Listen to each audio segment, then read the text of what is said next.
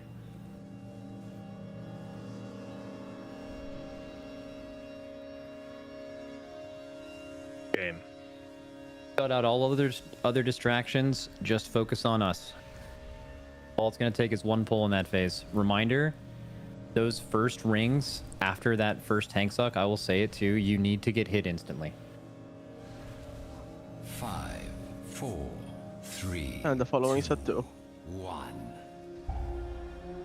You just need to try and give us as much room as possible, yips, as quick as possible. I know it's hard, but just how it is that phase. You need to actually like walk out to the edge of the room to get it. It's not just being in front of it. You actually have to be close to it.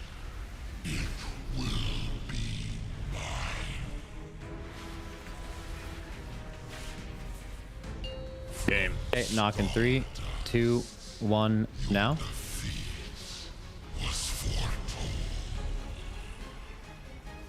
Red circles. Gate didn't get put down properly. We'll pay attention to it, it's fine. Kill these ads, big AoE. Finish that ad.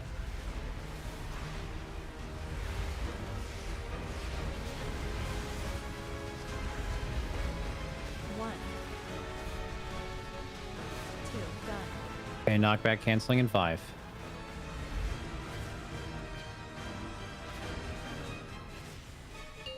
No star, no planet will weep for you. Pulls and ads. Game. Soak's going off 3, 2, 1, now. Front left, back up. I'll do it.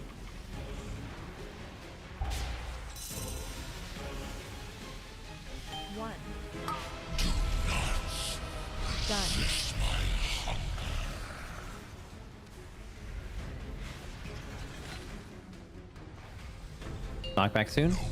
3, 2, 1, now. Third ads. Absolutely dunk these. Getting circles. And big AoE in 3, 2, 1. Finish the right side ad back.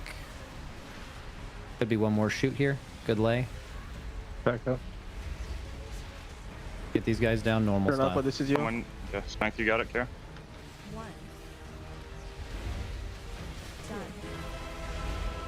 Nice. Our damage is gonna be fine. Knock in 3, 2, 1, now. That's good. Okay, circles.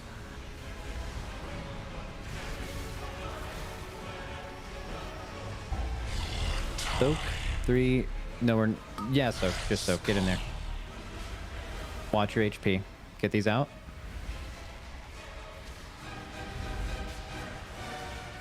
Push, push, push, push, push, push, push.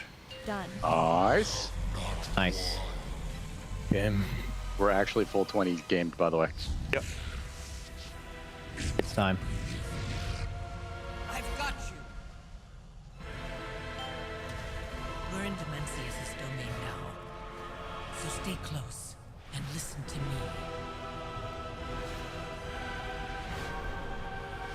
Come closer.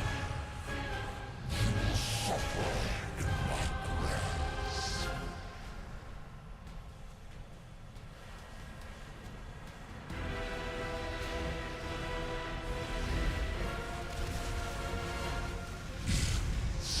Good. Range frontal soon. We're not mere mortals. Show them Going through doing a line in 3, 2, 1, go.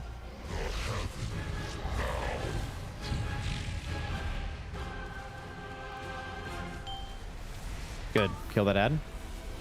Range frontals. Knockback in 3, 2, 1, now.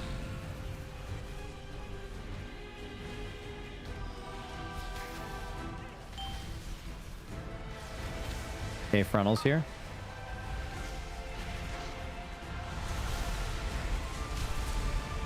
Okay, gating and doing a triangle. 3, 2, go. Gravity going off. 3, 2, 1, now. Yay. You've done well so far. Surprising, but we're not done yet. Follow me and try to stay alive.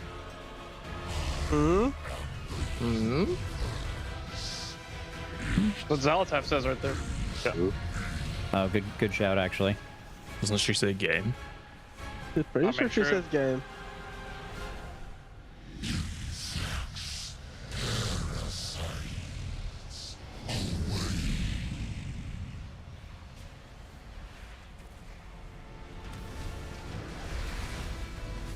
They were baiting soon?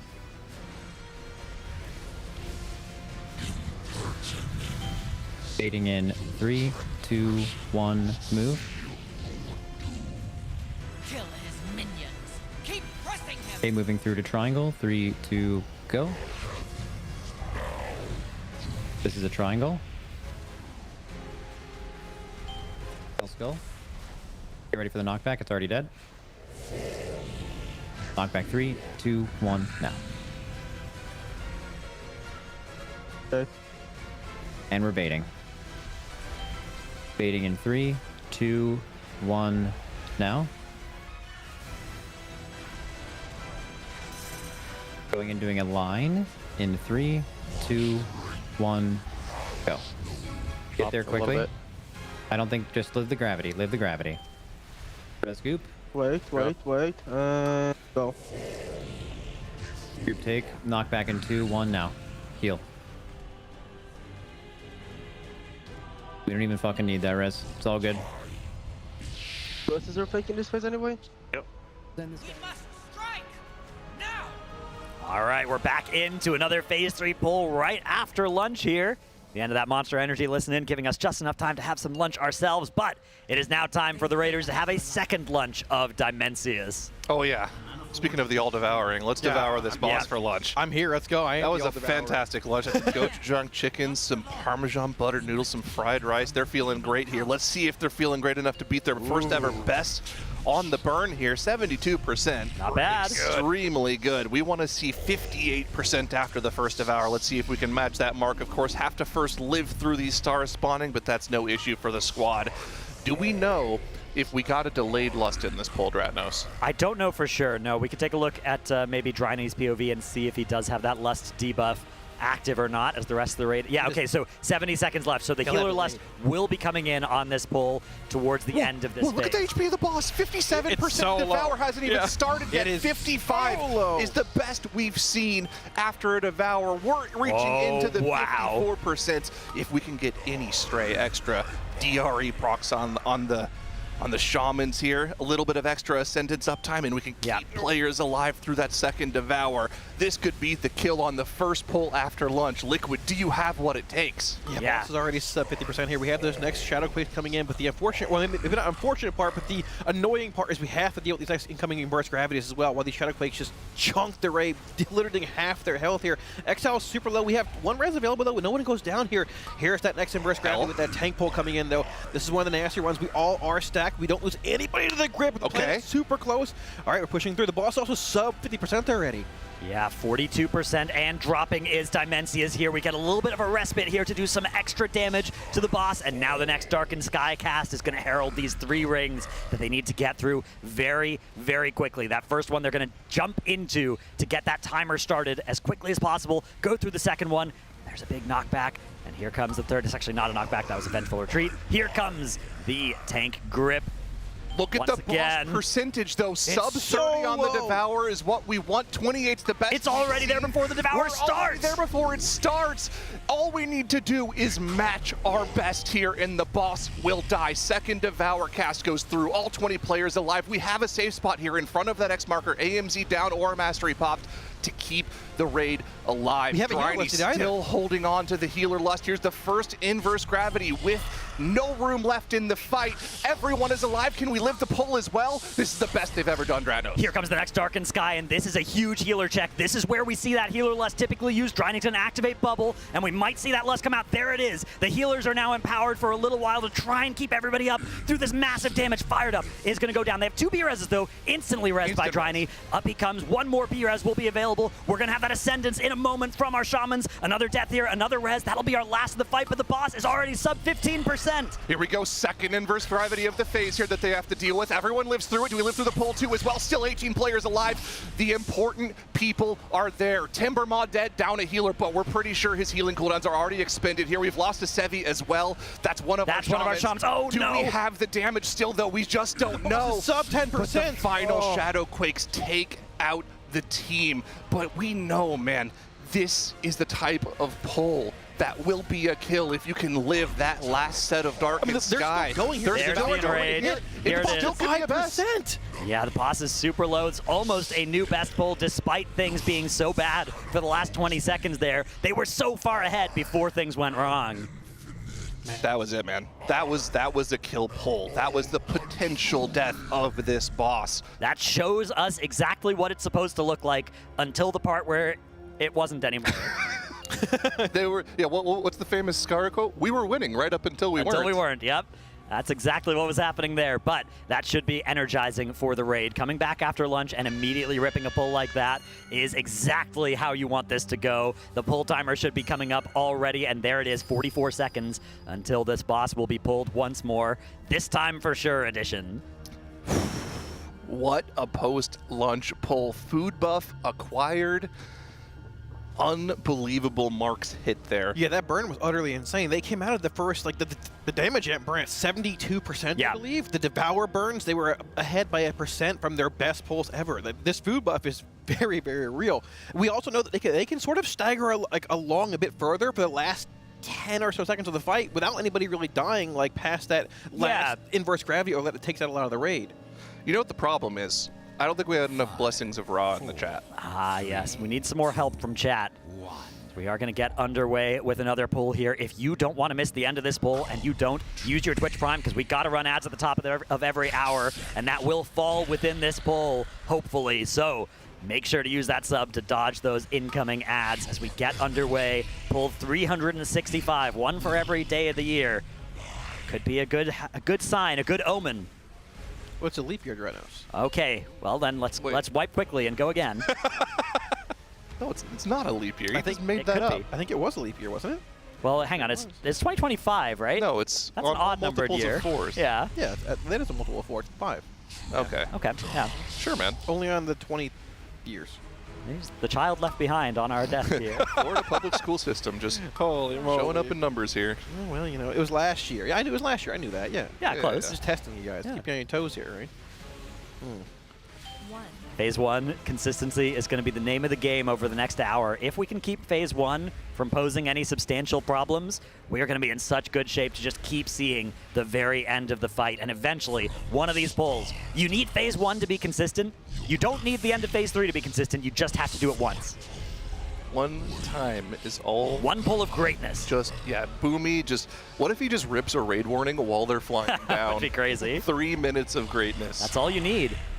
It literally is. I wouldn't be surprised if this boss dies with half the raid also being dead as well, just staggering along to a kill. We've seen them get these sub 5% pulls multiple times with half the raid dying around 12%.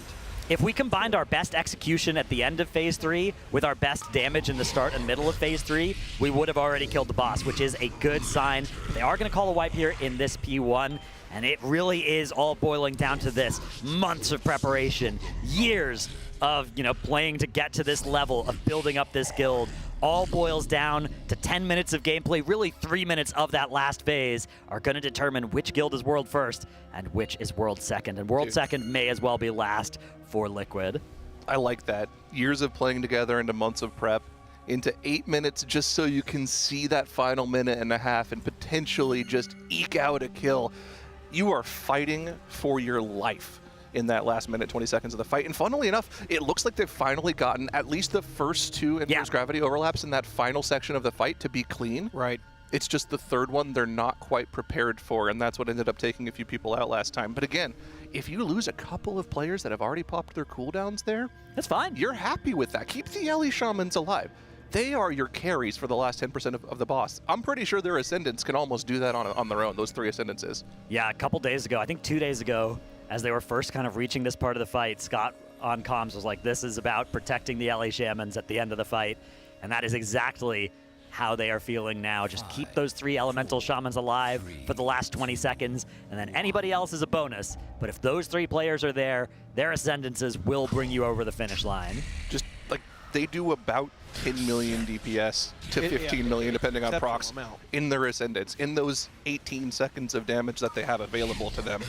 That's like 800 million. Right. It should be right around that 9-10 timestamp, I believe, roughly, give or take, because they're hitting first burn in phase 3 around 7-10, I believe, roughly. So that second set of 2-minute cooldowns, not just from the Shamans, but also like the Warlocks, the other 2-minute cooldowns. It's literally as the last 3 Shadow minutes. Quakes, Yeah, okay, so it's coming in. So we're getting to the phase at like 6:30ish, and then we're using the second Ascendances at 9:30, which is right at the end in that final part of the 3-minute 30-second phase.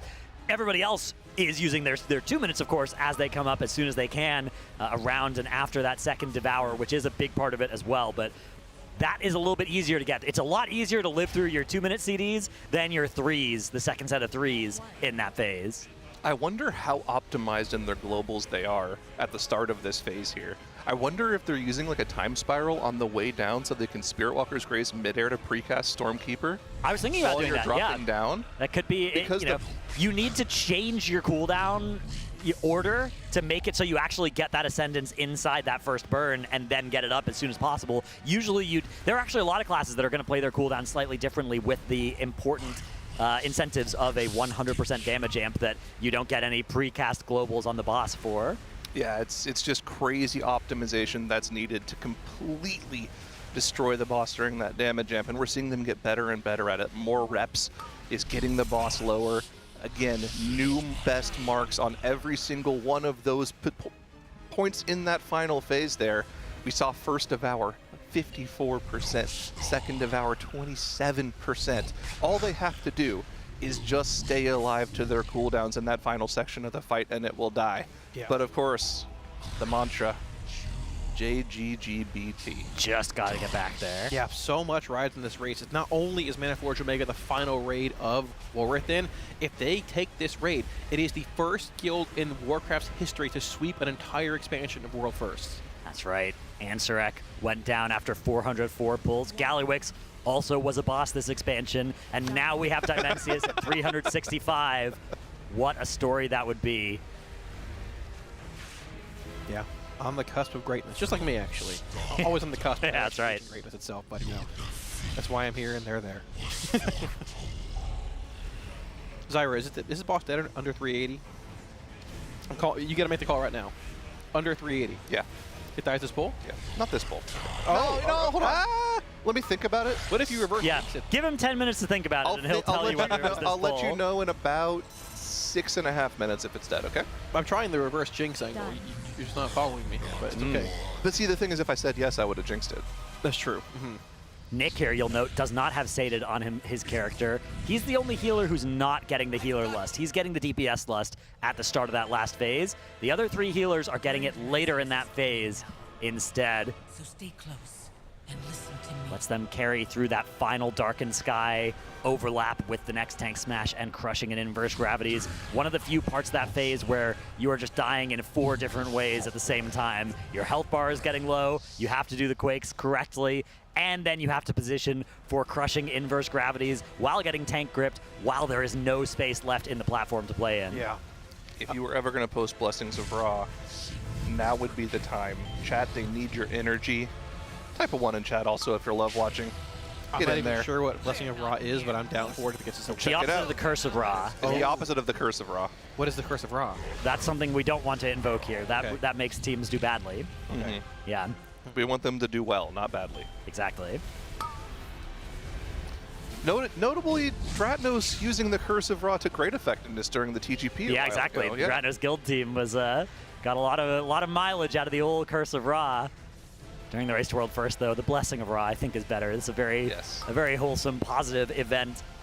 So we're trying our best to defeat some encounters that seem like they should not be possible. Demensius, I think, is going to be taking the crown for me of all-time great Race to World first boss here. Absolutely incredible difficulty here. Also sustained for 10 whole minutes. Yeah, while also looking like this. What a triumph this boss is. I'm going to go ahead and say this is the hardest boss of all time. I think you might be right. I think it actually is. But I call this boss being easy in the actual early... Yeah.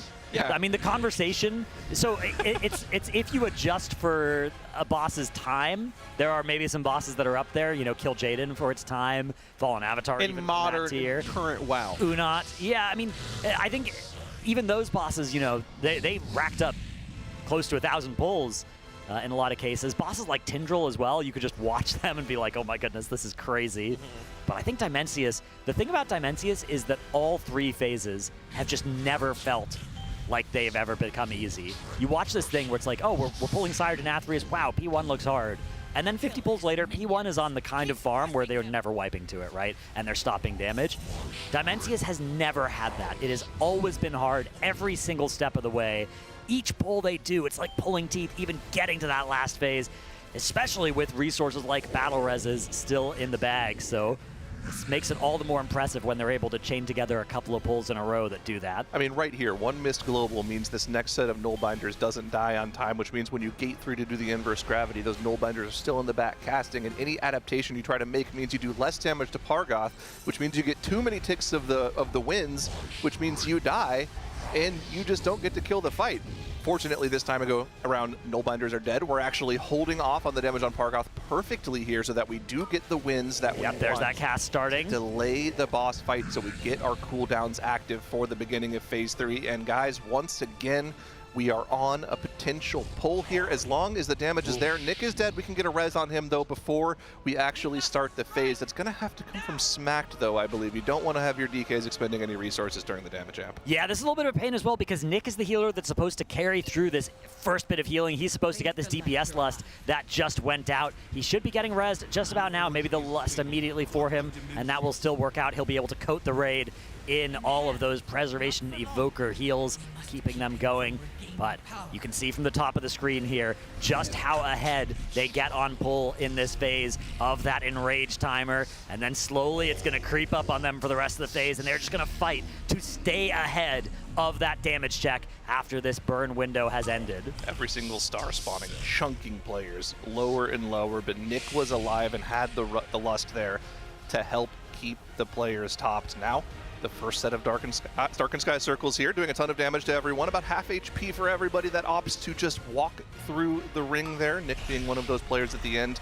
Right afterwards, first Devour. Where is our damage check on the boss? Look at the number, 55%. Once again, they are relentless with meeting these numbers right now. Yeah, the DPS check here is looking under control as we get that first combination of the tank grip after that first Devour here. Things going well so far.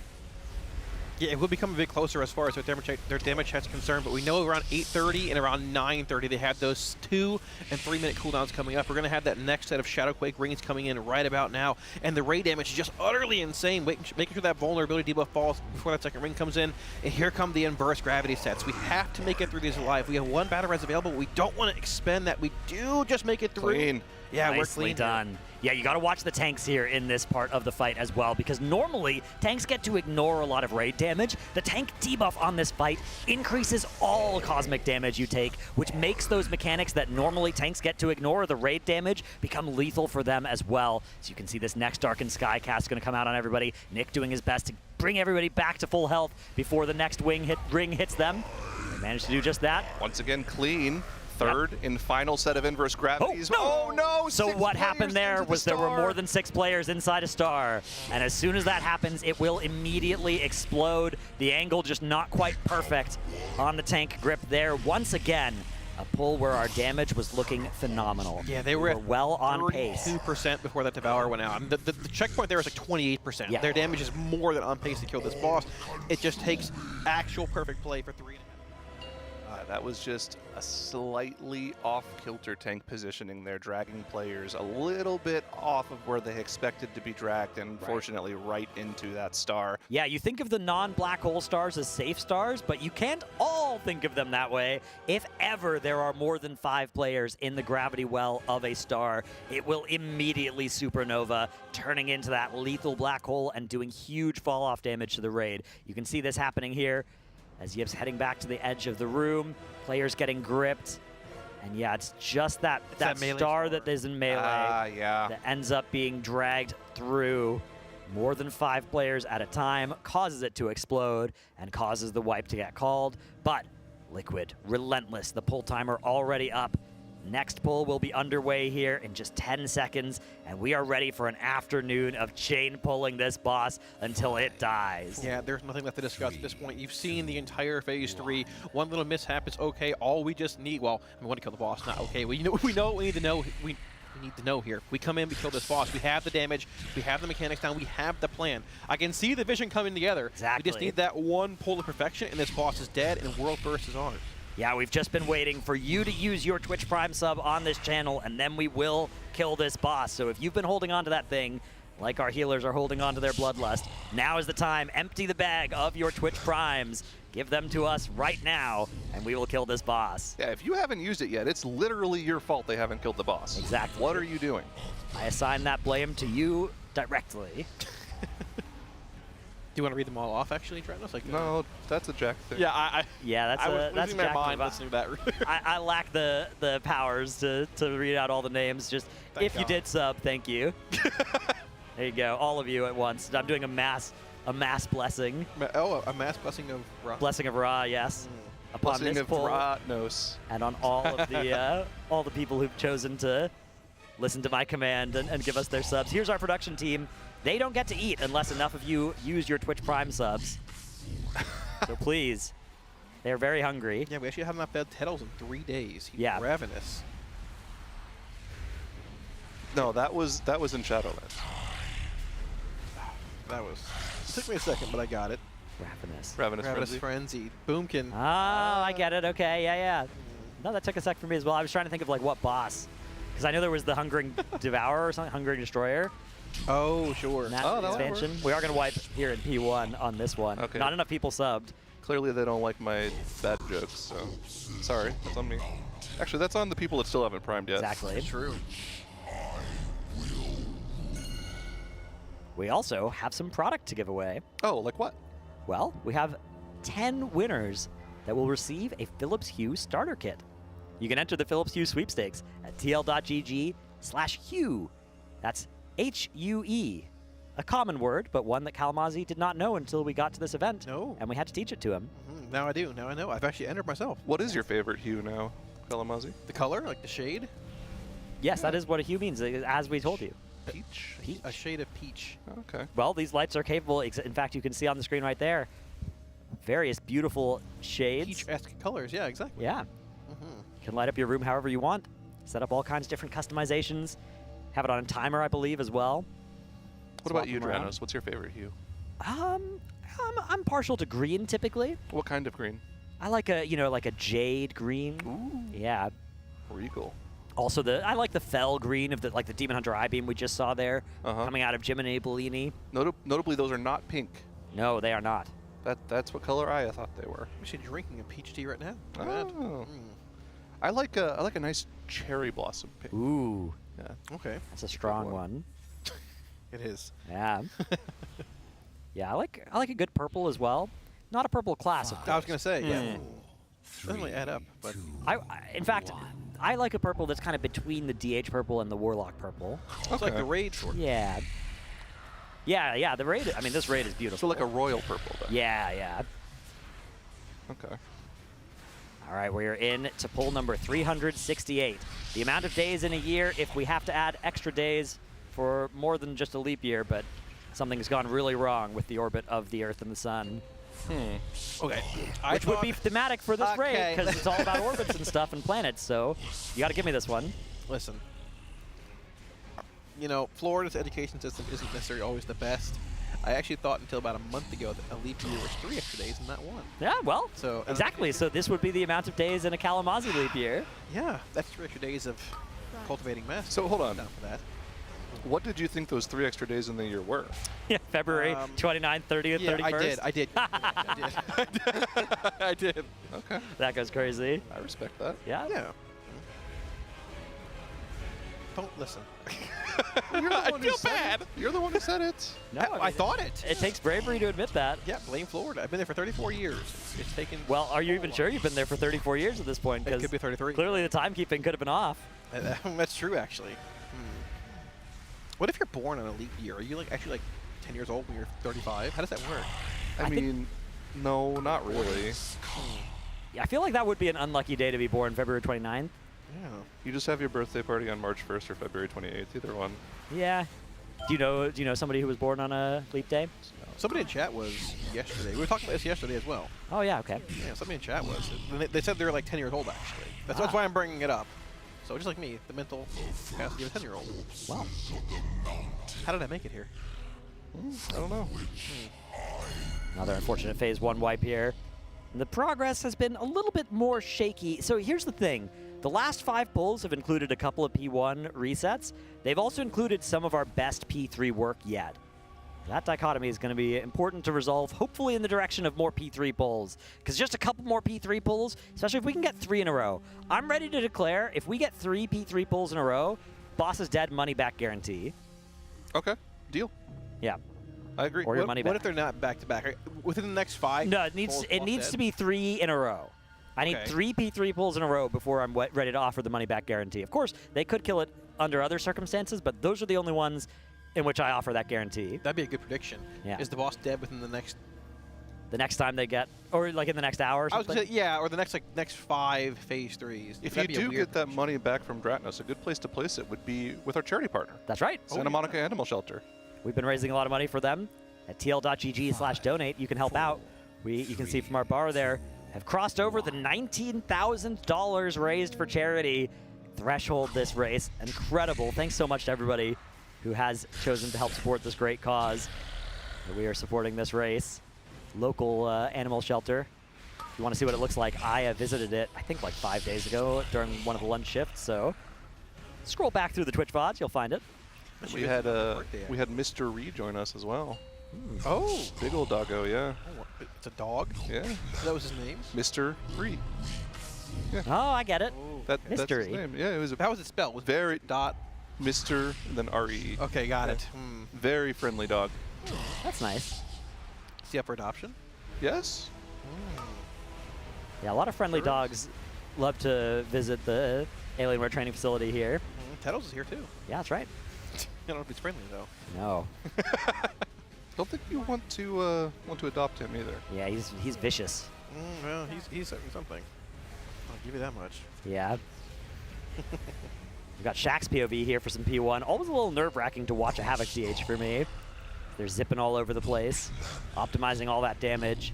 Momentum is back in the build for this tier for him. Yeah, it's always a great class to blame for mistakes too, because whenever they make a mistake, it's some grand wah mistake where they it looks so crazy when a DH makes a mistake, because it's like, how did you think that was going to work? But it's just 1 second difference from how they usually do it, which is fine. But yeah, it's an interesting class this tier, because you can play Inertia or Exergy or neither, which are kind of the momentum replacement ones. Inertia being the most like aggressive version, where you only get a 5-second damage amp after setting up a Fell Rush or Fell Blade using the Hunter Vengeful Retreat, or Exergy, which just gives you a 5% damage increase for 20 seconds after each Hunt or Vengeful Retreat, which is what he's playing. So it's a little bit easier to maintain, right? A 20-second buff, not like some old versions of Momentum.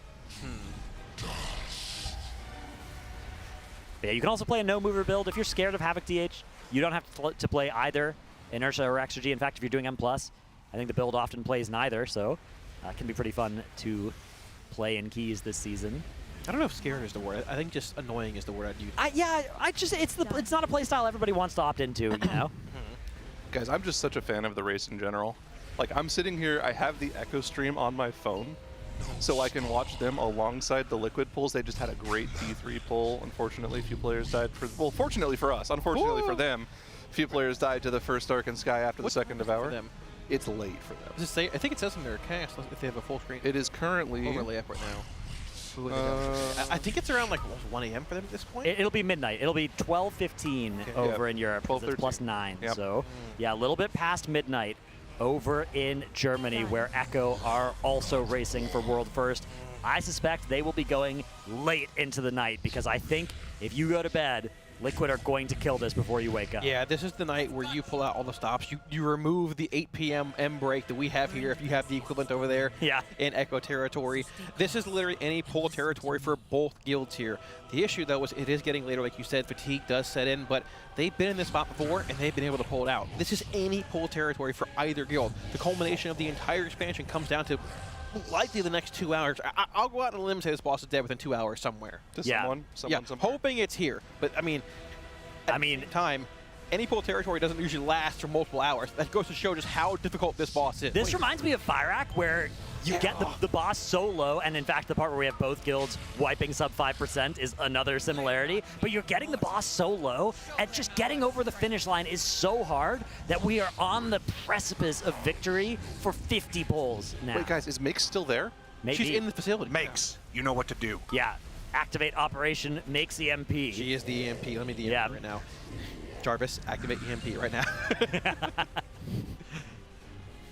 All right, first pushback of this platform. We have had a death. That's going to be our first battle res committed to get Exile back up. Second Conqueror's Cross here will be followed immediately by these mass destruction frontals. At this point, they've handled this overlapping mechanic so many times, everybody knows exactly where to go, and takes this gateway, setting up for the triangle formation, inverse, and crushing gravities over here. Super clean first platform there. Perfect timing on the Artosian kill. We'll take a nice leisurely dragon ride, or what is it called, skywriting now? Yeah. Over to the second platform. I'm going to call it dragon riding forever. I'm sorry. It's just... It is. The first name sticks for me. Well, if you ride a dragon, it actually is dragon riding. Well, we've got him fired up with the Bismount pick here. We love Squeakers the Trickster. You know, one of the best of all time. Mount, actually. Really? Yeah, he did. Very, very rare. He never spends money on anything. Little known fact about this mount, it made you do your island expeditions about 5% faster. That's when he bought it for me, actually. Wait, how did that happen? It didn't. We just lied because everyone bought it while we were doing all of our island expeditions. Oh, I see. If you synced up all 3 of your Squeakers the Trickster mount specials before the island started, it would give you a speed buff. Yeah. Yeah, I remember the good old days of the island expeditions while watching movies in Discord with the guild. Yeah, that we all paid for. Yeah, of course. You know, on all of us. Yeah, no warranty. Right. Exactly. Right. Yeah. We would all start the movie at the same time and then be in Discord talking about it as it was happening. Yeah, with our own individually purchased copies. Oh, we do lose Shack here, unfortunately. A bit of B-Res is available. Over at the inverse gravity. Yeah, we have a better res available here. We're going to try and push Pargath like we talked about already. After or before that second wins cast, we have first cast coming in here, so we need to break one more hole on these Void Wardens in this next Conqueror's Cross, get these Null Wardens down, and we should hopefully see a clean phase 3 push, albeit down a couple battle reses, but Boss is a little high here, but it should still be possible to get this. We want that Winds cast to start, but we want Pargoth to die before the winds themselves actually blow anybody off the platform. 8% here means we definitely can't afford to stop damage just yet. That Winds cast going to start here in just a moment. Yeah, we're chilling. That boss goes down with 2 seconds to spare before it would have even started to be a problem. Heal my character. Okay, we're good. We're good. We have all 20 alive here. No battle res is available. We'll have one more coming up in the later part of phase 3 here, but if we play perfectly, we don't need a battle res. Boom me to rip it. Raid warning. Yep. 3 minutes of greatness. That's all we need. Time to game. Our players drop in with no B-Res, but we won't need it. The boss is going to start getting melted by this Bloodlust, fired up with that tracker at the top of the screen, showing how far ahead we are of the Enraged timer check. And we build up a nice lead here during that burn. We want to see 72% by the time the first star hits the ground. It's a little above that, but let's just see if that's a little bit unlucky procs at the start. You can make up for that with the RNG of those DRA procs on the Ellie Shamans throughout the phase. marker to look at for the first Devour. Anything sub 60 is good. 55 is fantastic and the best that we've seen. Have to deal with the first set of these Darkened Sky Circles, though, first. Yeah, the Shadow Quakes coming out here do an exceptional amount of raid damage. Thankfully, everyone makes it through the first two. We have to clear that vulnerability debuff before they're going to the third ring, which we do. However, we know that Devour cast is coming up right now. 55 is the threshold, Saronic, you said, for beating this first 55 is the best that we've seen. 58 is acceptable. Okay. 58 is what we have. Very on the winnable. 3% wipe. This is winnable. All we need to do is keep everybody alive through the hardest phase ever designed. So as long as we can do that, boss should still be killable here. We have had a death. No, it is an Onk. We're too close. We get Onk. It's okay. And we've had a tank death. It's not okay. It's very, very, very bad. With a tank dead and no res for a minute 15 here, Yips is going to struggle to try and survive for a little while until that res recovers, maybe with something like a bubble taunt and then Dryny not having bubble later. But it looks like we are going to see just so much difficulty for Yips in surviving this, especially after this collapse comes out. Getting off the boss here is very dangerous as well with one tank being alive. Purg. It will be melee a player as well. Purg proc. Bang! All right. Right after that, the boss's massive Void Fist crushes Yips, and the rest of the raid soon to follow here. Yeah, that was an inverse gravities being too close together. So the way that we haven't seen this a lot, so to focus on this mechanic as well, just to provide an explanation to the viewers, because we take it for granted they're going to do it properly every time. There are two sets of debuffs that go out. There's inverse gravity, which are the easy ones to identify, right? It's these large void circles. Then there's also, everyone else gets targeted with crushing gravity. Now, what happens is, if you are a crushing gravity and you are outside of an inverse gravity, you take a ton of damage and you get stunned. If you're inside the gravity, you do not get stunned. That's the big thing here. However, if two inverse gravities are inside of each other, they knock each other away. And that's what we just saw. Two of those inverse gravities were too close to each other. They knocked each other away. And I think Sisevi actually got knocked outside of the room. Yep, so he was unable to back, and then your body is outside the room, and the Onk no longer is effective. That's exactly how that happens. Yeah, right Onk, there. You can see not something that really saves you in this phase if it's too late. I thought that was actually him, wasn't it? Looks like he's over there on the right, yeah, if you Okay, look at the map on the screen here. He his would be body behind is where outside. Yips is. Yeah, it is outside the play space. Oh, he so just he got onks bounced in. and then instantly gets knocked in. He and tried is to dead. onk Gust of Wind in, but died to the ground, the ticking ground. That's, yeah, that's brutal. So how does the inverse gravity work? The one they're pulling the tank out of melee if only Yips is alive. Is the boss just going to melee somebody? 'Cause that's what happened right there, but nobody ended up going down. Purg proc. So the one where, like, when a tank smash is coming, the boss doesn't auto.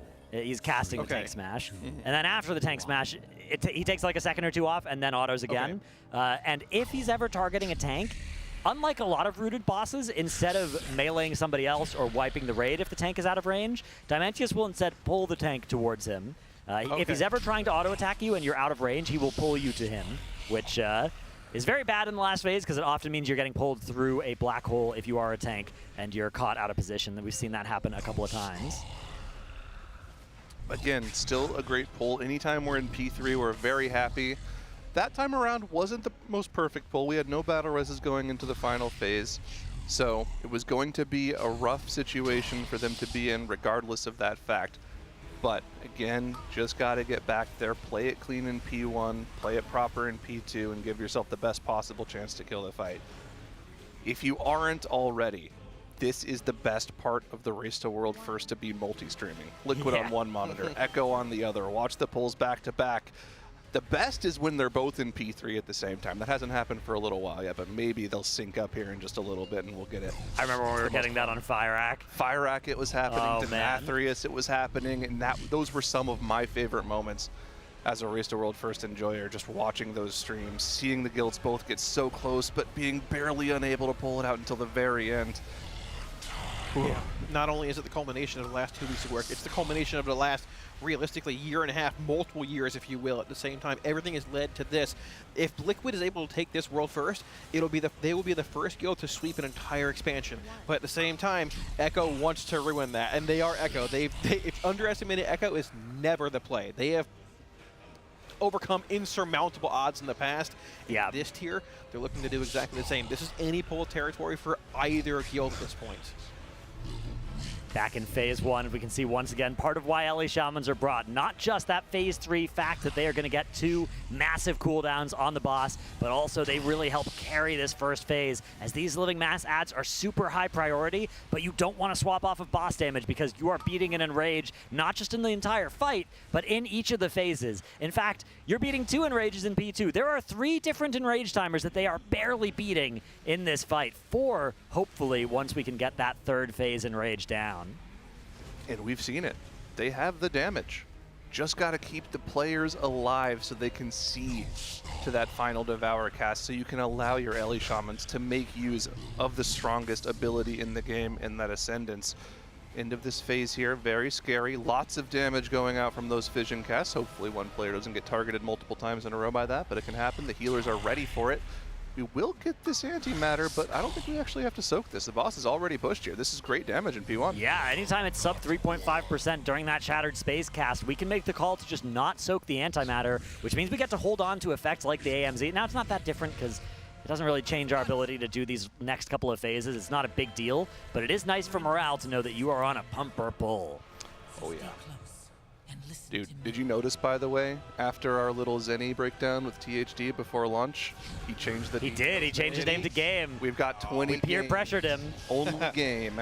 All game, all the way down on our details, damage, and healing meters here. And still 3 Ellie Shamans at the top, regardless of how they've chosen to name themselves.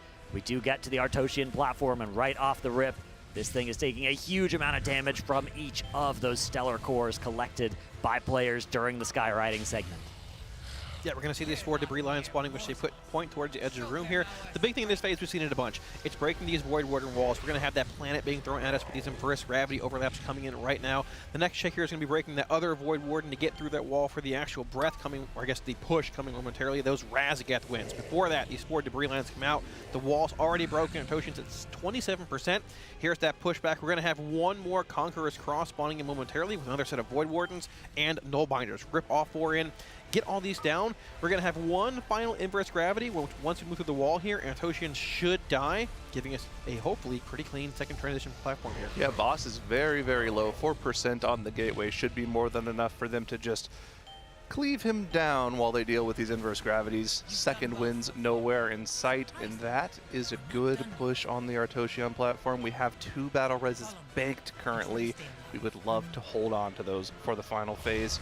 As we make our way over to Pargoth's platform and towards those Void Orb soaks, you know, I noticed earlier on they're using 2 mages, but they're also using the Ellie Shamans a lot on those. I think they were planning on trying to onk those, but they're actually overusing externals on them now because they need to have that onk available for the last Yeah, phase. even though you can't always onk depending on where and how you die, some of the times you can, right? If you just die to a Shadow Quake instead of dying to one of the spaghettification effects that moves where your body goes. So it's definitely the resource that they want to preserve into that phase. We do get to the Pargoth platform now with the first Conqueror's Cross, spawning those Nullbinders, which are instantly gripped. At this point, like clockwork, we're holding the mass grip for the second spawn here. And actually, it wouldn't even be available right now because we used it on the second spawn of the first platform as well. Triangle formation for this set of mythic mechanics here. And that rock crossing the line there. A couple players dropping low. Some overlaps of the crushing gravities, but it's not going to kill anybody as we get to the front of the room for this pushback.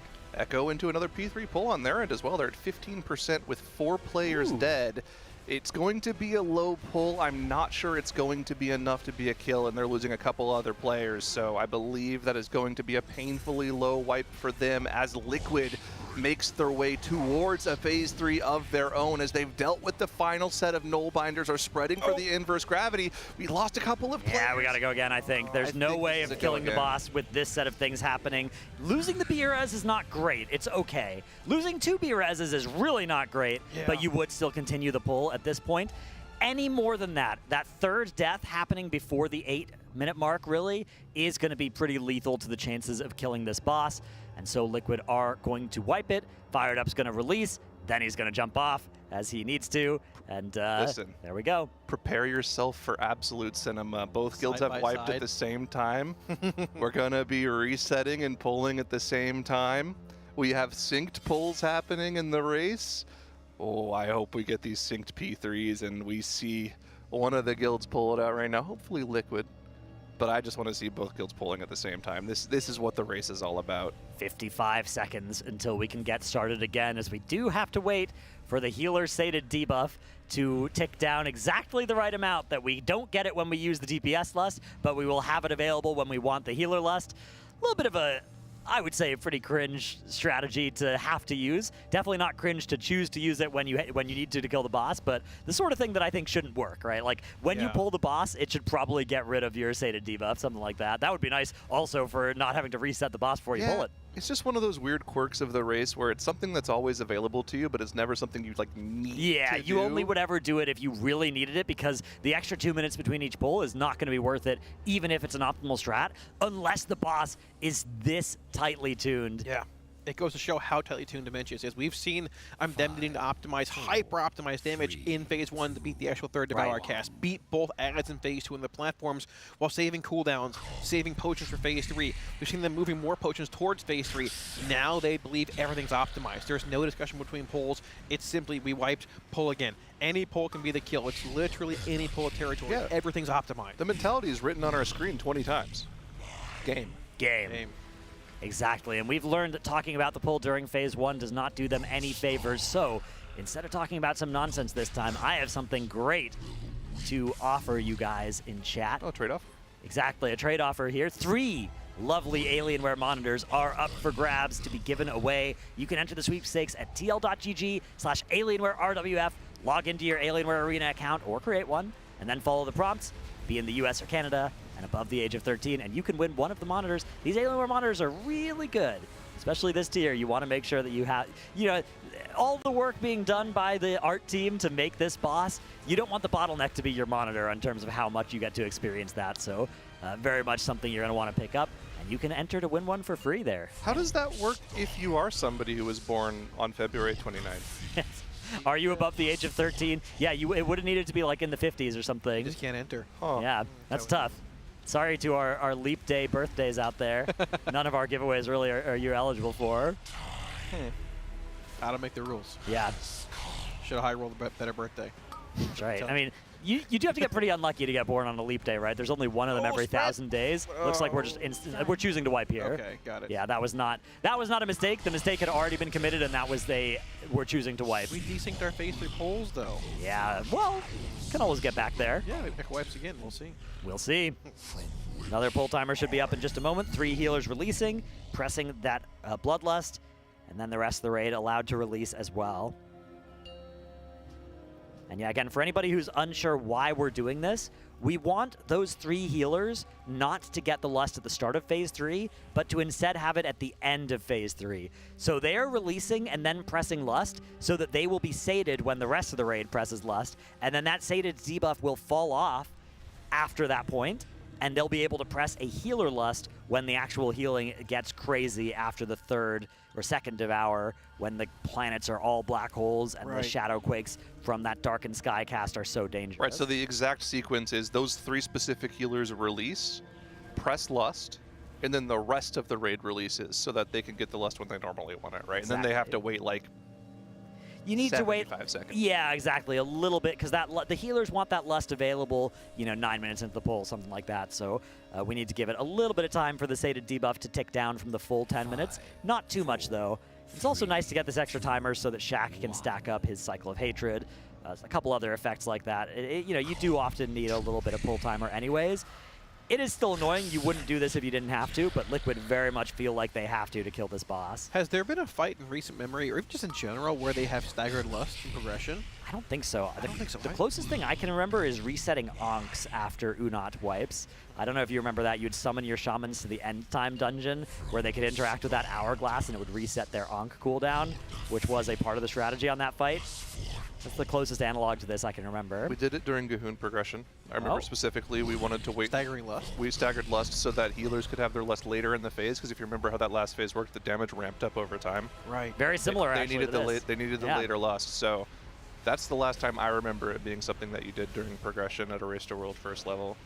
Yeah, I didn't do that during Gahoon, and I expect I won't be doing this during Demensius Prague. I think a lot of guilds will hopefully not have to do this to kill the boss, but at this level, trying to kill this boss here on the 2nd week of the season, It requires a level of perfection in addition to a level of optimization that is, leaving nothing on the table. Yeah, every resource being expended optimally here. Every little bit of movement is micromanaged. Every single cooldown. Not even just offensives, but defensives. In a world first setting, it's not simply commit my defensive here to maybe negate damage. If you don't hit your defensive, you just die. Exactly. And it requires perfect execution, optimization for every single pull. All 372 at this point. Dude, and it's tough as well because some of your defensives are just pre-assigned as well. So you need to figure out with a very small budget of discretionary defensives where to use them such that you actually get through. We are going to have a wipe there on that Devour cast here in P1, so another 2 P1 wipes. Nick releasing and then jumping off, as a couple other players are as well. And a 3-minute break timer comes up with the intimidating picture of Sang Helios there looking down at us. Yeah, quick mental reset break. Couple P1 I think it's a restart as well. I see a lot of players going offline, so there may be some desync. This is not a fight where you can afford your character to be half a foot desynced at all. It is super precise. The positioning in that last phase needs to be perfect, so everybody hitting a quick restart and fixing that desync that builds up over time in this game. Yeah, we had heard some issues last night in Phase 3 with those inverse gravities coming in. The one you're being pulled with the tank at the same time. Some of the actual server checks, what you call them, players wouldn't be in the spot they're seeing. The server would see them in a different spot. And if your pinky toe touches one of those black holes, it's over. You die. And that's basically going to be a wipe. I mean, depending on when it happens in that phase, a couple of people can die, but not many and not early in the phase. I've noticed one of the biggest offenders of that is the pull-in inverse gravity crushing gravity combo, the one that goes off during the pull-in. Right. Sometimes the crushing gravities would be marked as outside of the inverse gravities and would be stunned, even though on their screen they think they're in. This is something that both Echo and Liquid have been dealing with, by the way. I'm not trying to say it's forced for one team. It's both of them have been dealing with these issues. That's why we're seeing these planned restarts for everybody. I'm sure Echo's doing this too. Probably, yeah. It's just an idiosyncrasy of this kind of fight when you have to be this precise. But it's nice for us as well. Let's just kind of sit back, relax. I've been at the edge of my seat for the past hour. I think I've now get to hit a nice lean back. It's kind of like sit back in the chair and then we get final phase. Okay, let's stand up, get the juices flowing. You don't know I was going to be mean to you. I know. You have a peculiar look in your eye. I was going to say you don't look a day over, and then I was going to decide whether to pick a nice number or a mean number based on how you were looking at me. I've worked with you enough. I know you were going to be toxic. Just tell what No. say? You don't look a day over 20. Oh. Yeah. Thank you. Oh. Yeah. Oh, and you look vibrant today, revitalized. Oh, thank you. It's a shirt. Have you been? What's your skincare routine? You look very exfoliated right now. Wake up, splash water on face. I just cultivate mass, and the excess oils go into my skin. That's good. Nice smooth. Yes. Nice little. Jarvis, enhance the whiteness in my beard, please. Yeah, Zyro, can you feel Kalamazi's beard and let us know? Give us a description of how it feels for chat. Is it similar to Azula? Yeah, compare. Not in the slightest.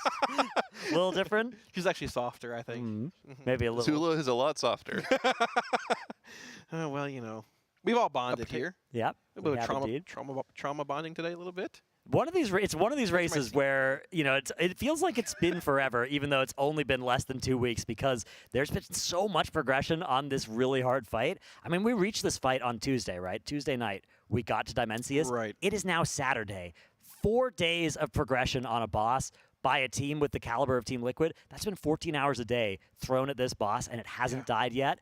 Nor has it been one of those bosses where it's just massively overtuned or something like that. Like, the tuning is tight, but it hasn't needed to get nerfed. It's doable, right? It's there in the range. It's not like, oh, we're pulling Razageth ads. They need to get their health cut in half before that platform is killable. No, it's right there. It's right at the very edge of being possible. And Liquid are so close now to securing that kill. But we have to lock in. We have to start getting to Phase 3 reliably. It's sort of funny because a lot of the mantras about Race to World First Progression that we've been talking about this race, we also talked about last race, right? We got to Galliwix and we're like, we could be here for another 4 days. Yeah. And then it died that night. And it's like, that's not right. But then we get to this boss on Thursday. People are talking about, oh, we're seeing Phase 3 already. Right. This should die today or tomorrow. We've only been in combat time with this boss for 12 hours. Ansarek was 28 hours. Well, here we are 2.5 days later, and we're certainly closer to killing the boss. But we're approaching those hours in combat that we had for Ansarek. And yeah, our combat hours on this boss now, according to our lovely friends at Warcraft Logs, and a little bit of mental math on my end. That's just P3 that you're hovering over right there. Okay, yeah, so we started it at 18 hours into progress this tier, 18 hours of Mythic Pulls, and we are now at 42.8. You can see here. So we need to do 42.8 minus 18.3. 24.5. Calculator. Little over a day. Oops, 42.8 minus, what was that first number? 18.3 is 24.47 hours in Mythic Combat. You put the second 3 so I wouldn't have said the right number. Well, yeah, I'm being precise. I'm sorry. I care about precision in this sort of thing. We're talking about a boss where you need this degree of precision, and you're just rounding numbers wildly here, flagrantly, recklessly even. Caster math never goes right. Yeah. What can you do? You always round up, right?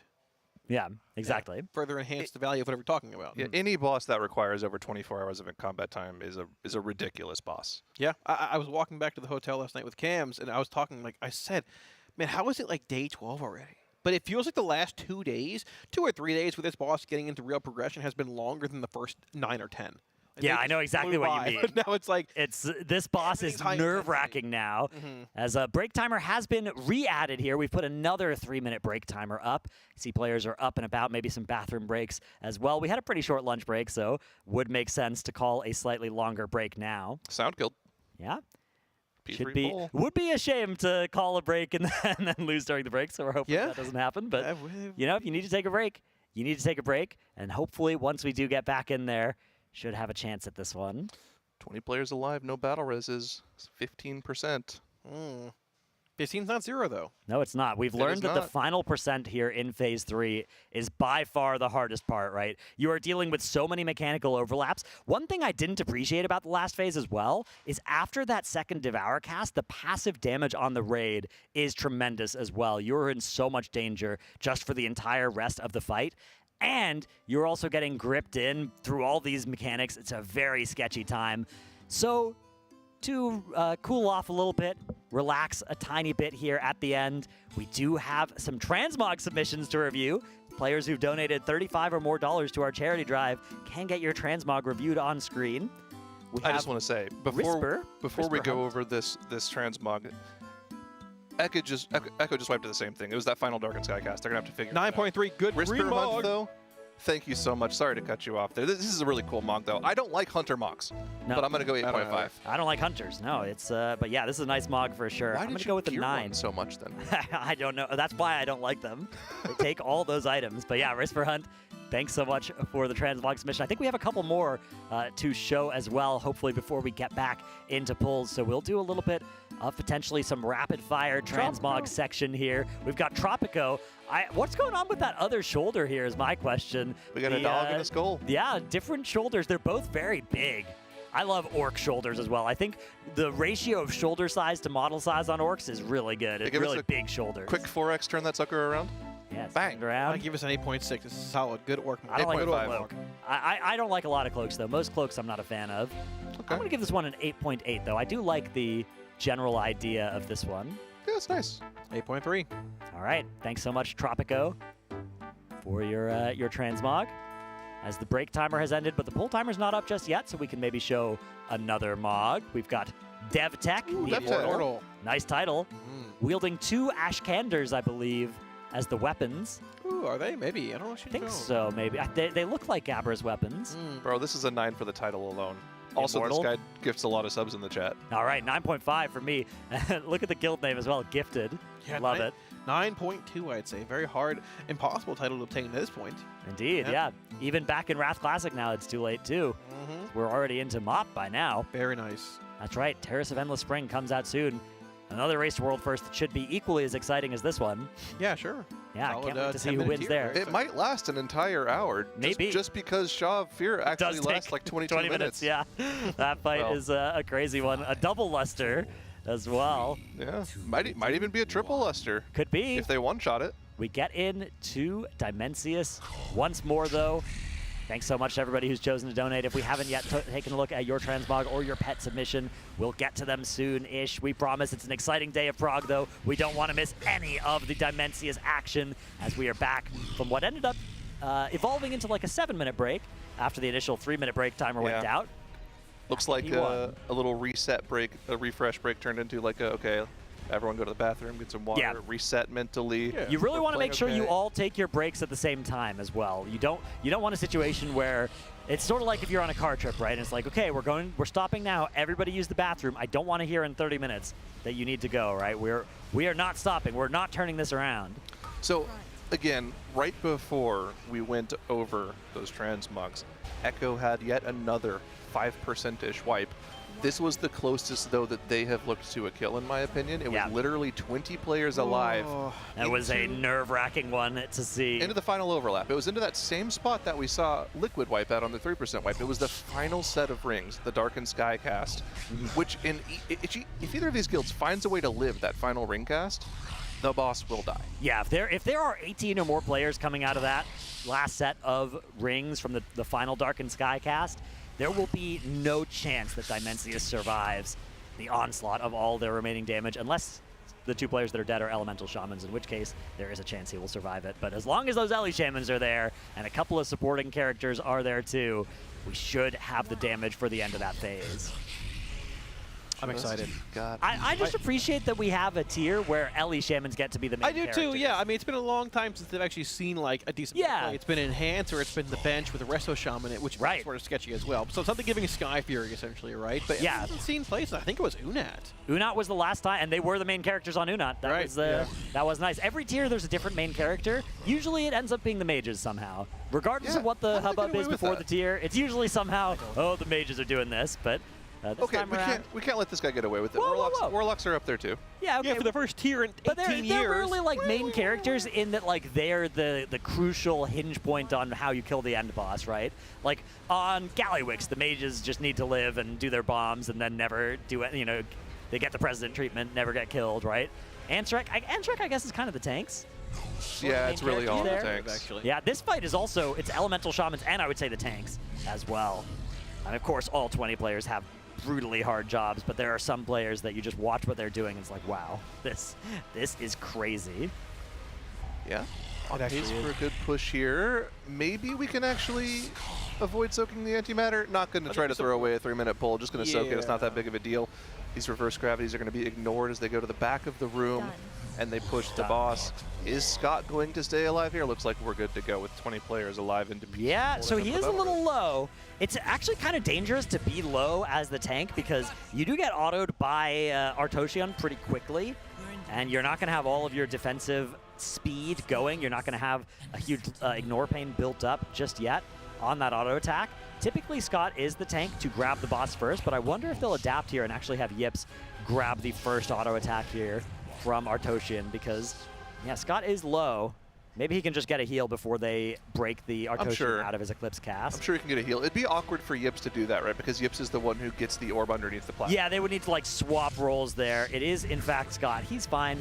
He's gotten topped off and all good here. You know, I think the next race, we have the casters on the desk for actual like end boss kills in April territory. We should get one of those pulse meters that people on heart rate. I'm over 100 for the last 3 hours. It's like I got a whole workout in. Oh, I can't take it anymore. Let me check mine. I'm actually curious. Oh, do you have one? Yeah, that's what this is. Is it gonna alert you got a smartwatch? Are you having a heart attack? Abnormal heart rate detected. Yeah, I'd say my stress is a little bit up for the past it's like red spikes. Oh my goodness, we can see exactly what you started watching this progression there. Yeah, that's crazy. Those red spikes coincide with Echo phase repulls, don't they, actually? Some of them. They might actually. Yeah. Ooh, unfortunately, this spike will not be a phase repull for us. No, it will not. Zenni and Boom. It looked like a Nullbinder cast went uninterrupted there. And that ended up putting a nasty dot on the entire raid, which means we're going to send this one back. 4.5 minutes expended on that bull. Our healers are releasing. Nick, unfortunately, maybe he released in time to not get it. Oh, he's gonna jump off so they can lust. And then the res comes out, or the lust comes out, and now the rest res. Nick, unfortunately, reses, dies to the animation, and then has to res another time. Third time's the charm. This fight is just so difficult. I can't recall a fight in recent memory where it's been like almost anti-pull territory for hours. It was Fyrak. Fyrak was the last time we were here. Yeah. Man, I remember Fyrak specifically. It was an any pull kill kill territory for like the entire almost a day, yeah. Almost the entire day. I guess that is sort of right. I remember so it was myself, Aya, and Cams. I remember they were both watching Echo when they killed it. I'm sitting here like, it was so hard to watch and cast. We were both in phase 3. Yeah. I think we wiped and Echo killed at that pull, but we had multiple like 2% wipes. Yeah. Both guilds like pulled us before. Man. Absolutely incredible. This is probably the best race I've ever seen, though. It is indeed, and you're not going to want to miss the thrilling conclusion. We are going to be playing ads at the top of the hour here, which might well coincide with a kill. So you do not want to catch any of those ads. Use your Twitch Primes, or if you don't, use your hard-earned money to support the Race to World First and also avoid ads by clicking that subscribe button below the stream. Your support means a lot to us and helps us run this event. If you've been getting some entertainment value out of this for the past almost 2 weeks now, we need your money. And you know what? Or not money. If you don't have any money or a Prime, you can always ask for a gifted sub. Yeah, begging for gifted. We'll take pity. Well-known strat. Any gifters? I was going to Prime sub, but I somebody gifted me a sub. Oh, nice. Oh, yeah, me too, me too. Congratulations. I could. Never mind. You could what? I could go Prime to Echo, but actually I think I will hold that for next month for Team Liquid again. Oh. You can also, of course, check out any of our players. Many of them are streaming on their own channels. If you are a Warlock, for instance, watching THD's stream and seeing how he plays this fight could be very big for you. You can get all of the Liquid comms as well. They are very rarely muted, especially at this point now that the entire strat is known to everybody. So you get to hear the great Liquid comms and watch any of the players playing your class, your spec. Absolutely recommend showing some love to everybody. You can click the team button below the stream and Team Liquid team. See all of our players there, and actually some of the Liquid players from a bunch of other games too, if you are more than just a WoW gamer. Lots of great options out there. Thank you to everyone for the primes and the gifted subscriptions. Thank you for your generosity. And your energy. We need it to get over the finish line here. So it is approaching 4 p.m. Pacific.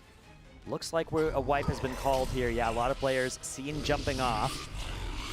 This Devour cast is not going to be it. This pull is not going to be it. 3 healers release, get that lust. And now the rest of the raid gets to join. A 5-second pull timer. Might need a bit more time than that, actually. Yeah, I'm not sure about that one. The boss isn't respawned yet. 50 seconds, that seems more like it. Missing 1 digit, it's fine. 5, 5, 5. No, we're good. Yeah, that's fine. So, okay. Hypothetically, this boss is, once again, any kill territory for either guild. Is there a world, let's say this boss is not dead in like 4 hours, which I think is unrealistic, but if it does happen, it could be a thing. There's a lot of volatility on this fight. Is there a world where at 5 a.m. Echo goes to bed? Yeah, I think at 4 or 5 a.m. you have to, right? You just have to hope that the other teams, you know, don't kill it, right? And you don't think it's likely, but at that point, you're not going to kill it that tired, so... I mean, harkening back to Sarkarath, he ended up taking a bit of a power nap, which didn't happen to anybody, let's be honest here. I don't think you can kill this boss on a power nap. I think you need a full night's sleep to kill this boss. I don't know. I think it's one of those bosses where the entire fight is so hard. If you've been pulling this boss for 14 hours and you're trying to kill it, that seems like a very thin prospect. Once that gets past 16, 18 hours, I think your chances are basically 0. Right. Man. Yeah, of course, for Echo, it is just getting later and later here. It's now 2 a.m. for them over in Europe. Wait, it's 2? Hang on. I think it's like 1. 1 a.m. Yeah, I think so. Not too bad just yet. That's when 4 hours. went to sleep last night. Yeah. Right. Should be okay. I think they pushed a bit late last night, though, as well, they said. I think someone told Which actually helps here, because that means they won't be that tired just yet. But yeah, we'll have to see. I mean, I think you go until at least 4 a.m. if you are Echo. Probably. I don't think you can go too much past that, though. I think at some point you do just have to go to bed, but it's definitely still the middle of raid time. We are not giving up. Nobody is giving up just yet on this boss. No, you have to assume this boss is dead within a few hours. Too liquid if you're Echo, right? You have to. Yeah, exactly. Both guilds have to assume that the other is about to kill it and play like their world first depends on it, because it very probably does. Yeah, which was sort of the case we thought it would be last night, actually. Yeah. Reaching 17%, but I think both guilds realized, hey, this 17 is not a real 17. This is, and in a lot of cases, it was a 17 like before Lust had come off, right? Right. We needed to reprog. Both guilds needed to reprog P1 Yeah, which has added a bit of extra pulls to this boss. I did say the boss is dead before 480, or 380. 480, hopefully. 380. And I did call something yesterday to a T as well. I don't know what it was, but it was something. Oh, did you feel really smart when you did it too? Yeah, I did. Yeah. It doesn't really happen often, but you know, I have my my flashes of. We've all had you have those your moments. Yeah, I have. Yeah. Like, yeah. It's like I did something really good, but I don't remember what it was. Must Well, be the old age catching up That with me. happens. The older you get, you start forgetting things randomly. I'll walk to the kitchen and be like, why am I here? Oh, I'm hungry. Yes, okay, time to eat. Yeah, must be a very common occurrence for you as well. Yeah, it is. Don't worry, you'll get there soon enough. Don't worry. I just mean going to the kitchen, being hungry. Both, you know? actually. Yeah. Cultivating mass is a daily thing. I try to. I've never met a man quite as hungry as you are quite so often throughout the day. Yeah, maybe I. Yeah. Yeah. You gotta eat big to get big. That's right. To use the body. All right, is Fired Up going to get rescued here? It looks like no. So it looks like this is going to be a quick wipe for Team Liquid in P1 once again.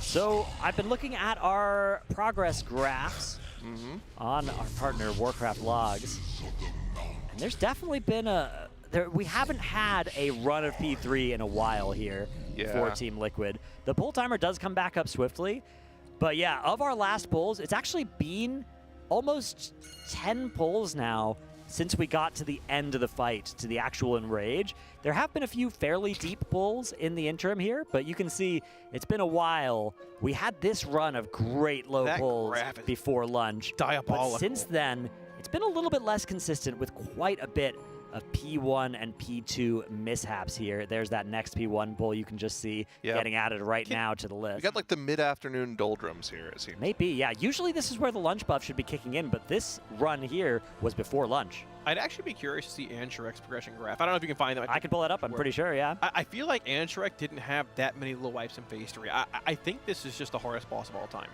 And it's funny because we talked about Phase 3 when we saw it initially. It was, okay, there's some inverse gravity overlaps or some tank grips coming in, but we can plan that out. It might not be that bad, but yeah, Phase 1 and Phase 2 seem better. But we can take a look at the Ansharek graph after this pull maybe, because we don't want to miss any Demensius progression, but yeah, just to describe qualitatively, it's actually fairly similar to Ansharek. There was a sequence of 4 or 5 good pulls within maybe a 15-pull window, and then there was a while where we didn't get that low, and then we did for like 6 of 7 pulls in a row, and the 7th was a kill. There was a big lock-in moment after dinner, I remember. Exactly. Dinner Gotta lock in. Best buff. Yeah, lock in territory. One of the main strategies that players are going to use in the Race to World first is locking in and gaming. Jarvis, lock in. This is it. Jarvis, game. Jarvis, send your buffs. We need at Grok. Please help. Get those players some Rice Krispies stat. Yeah, that's right. I did see a Rice Krispie delivery late last night, actually, to Beautiful. players. Yeah. Nice, yeah. A lot of well-known different food buffs available here. Some salt and vinegar chips, yes, Lon? Oh, I'm a fan of those, yeah. They have a bag. I've actually stopped taking the salt and vinegars. I want to leave it for them. Yeah, I only have one. Same here. And then I was like, okay, that's you know, I got to know what it tastes like so I can describe it to chat, but the rest need to go to the players, because that is a big part of their food buff. I'll just take the normal salt ones. Yeah, the salt ones are good too. Those are good. Those chips are really good. Yeah. Do you know what's for dinner tonight, actually? I have no idea. Something good, I'm sure. Hopefully Demensius. Yeah, a nice Victor dinner. You know, I'll break out the Amex again, a nice $400 Taco Bell order. Yeah, maybe we'll take care of that tonight.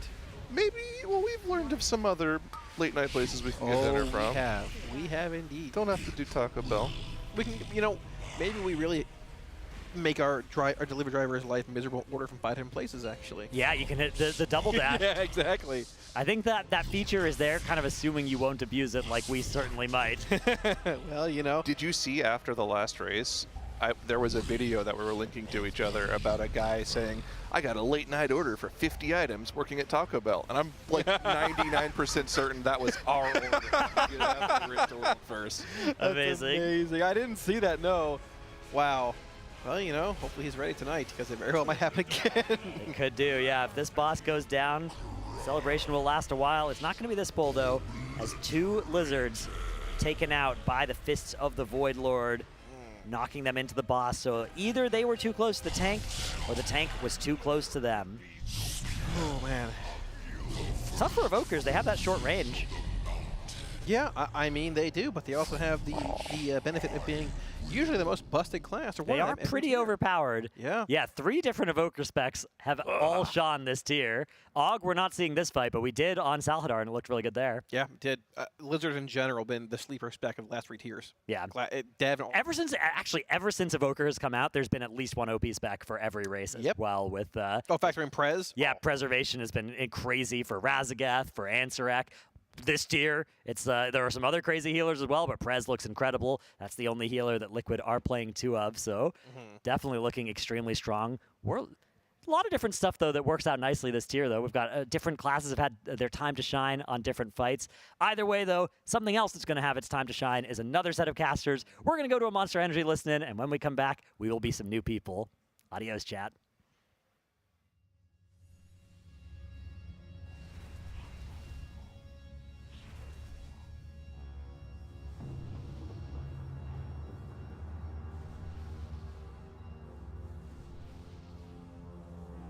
I think this is the kill. Yeah. Pulling it All right, fuck it, lock that in. I feel that. What was the profit? Look, I'm procking a Dryny stand right now. 4, 3, 2, 1. Standing the fuck up.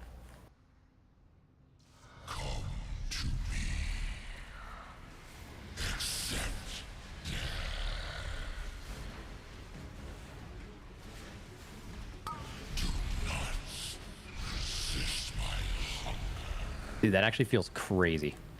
It was the same thing we did every quarter, like. Talking 3, 2, 1, now. Play it. Yeah, silence insect. Wrong boss, but. Okay, 3, 2, 1, get in.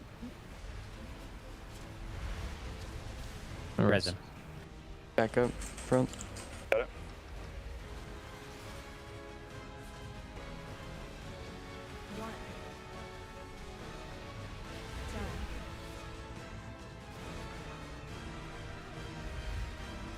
Knockback canceling soon. 3, 2, 1, now.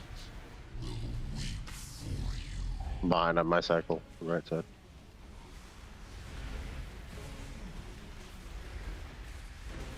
Big AoE in 3, 2, 1, now. Gravities are spawning in 2, 1. Finish the ads. We're dead, right? We picked up at the same time.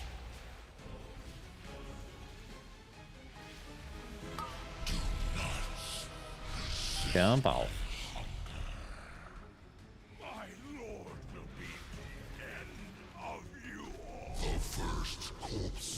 I think Boom just must be lagging.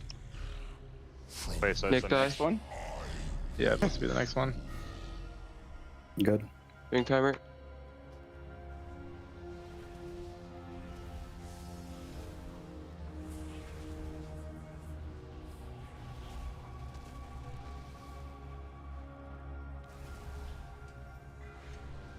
Does it help if I count down the reverse gravity so you know, like, okay, if the reverse gravity's spawning in like 1 second, I should definitely not be on top of this thing?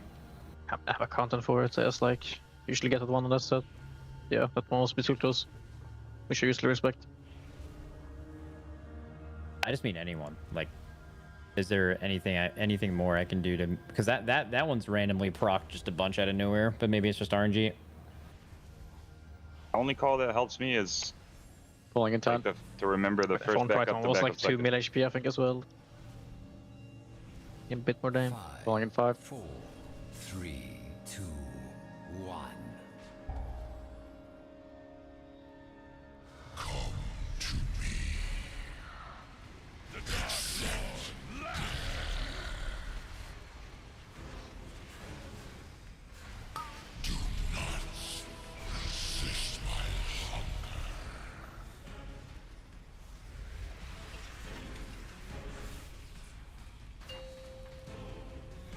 Knocking 3, 2, 1, now.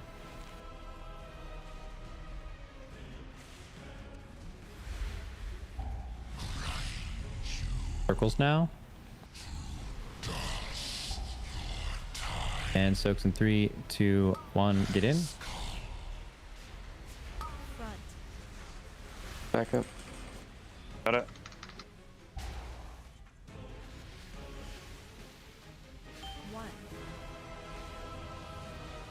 Done. Okay, we're knockback canceling soon.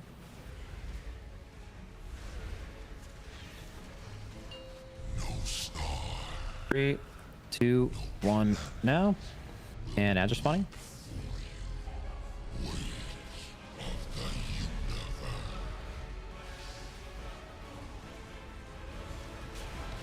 Okay, soak here.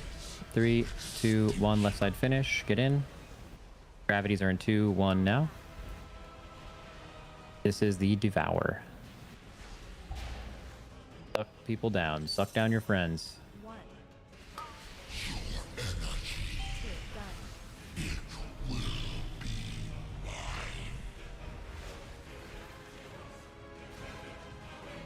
Okay, knock back in. 3, 2, 1, now. Ads here. These are the, like, easier part of the phase, right? So, like, kill these ads, do this soak, and do not risk this fucking thing. You can back up 100 times. This shit's so piss. 3, 2, 1, get in and soak. Finish those ads. Do not greed. Perfect. Suck them down.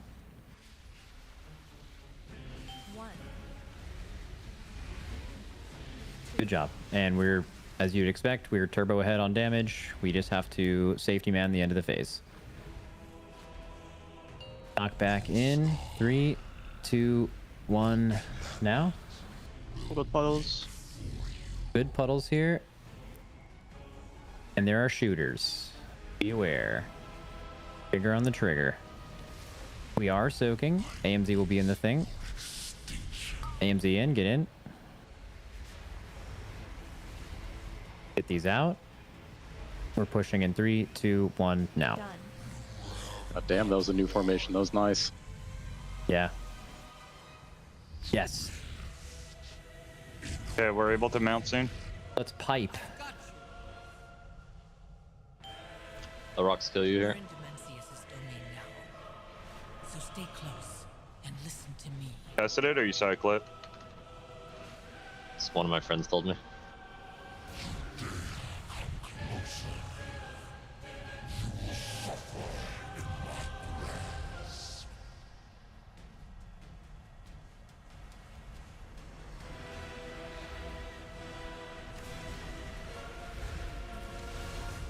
Good job.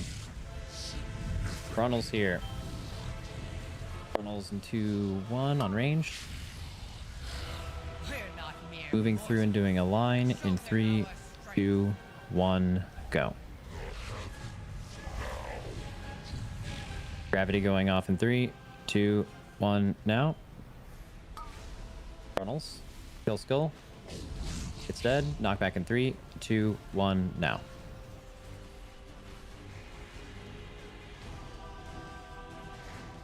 W. Chronos soon.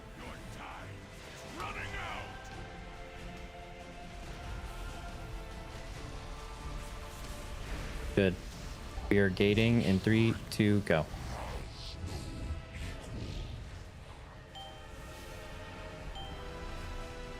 Gate. You've done well so far. Surprising. Relax, guys. We're good. Follow me and try to stay alive.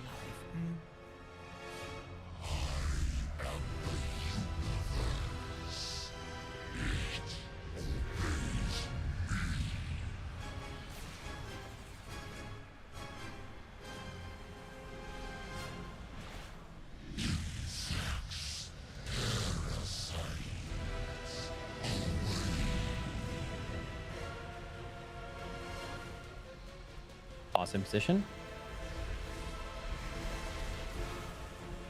Good. We're baiting here. Baiting in 3, 2, 1, move. Kill his minions. Keep pressing him. Moving through and doing a triangle in 3, 2, 1, go. Watch the null binders. Watch the null binders. Finish them. Gravity 2, 1, now. Good. Kill skull. Kill skull. That was insane ring. Knockback in 3, 2, 1, now. Okay. 8. Baiting in 3, 2, 1, move. Nice. We're gating and doing a line in 3, 2, 1, go. Hitting your spots. 3, 2, 1, hitting. Hit boss. Do not stop. Wins and heal. Wins now.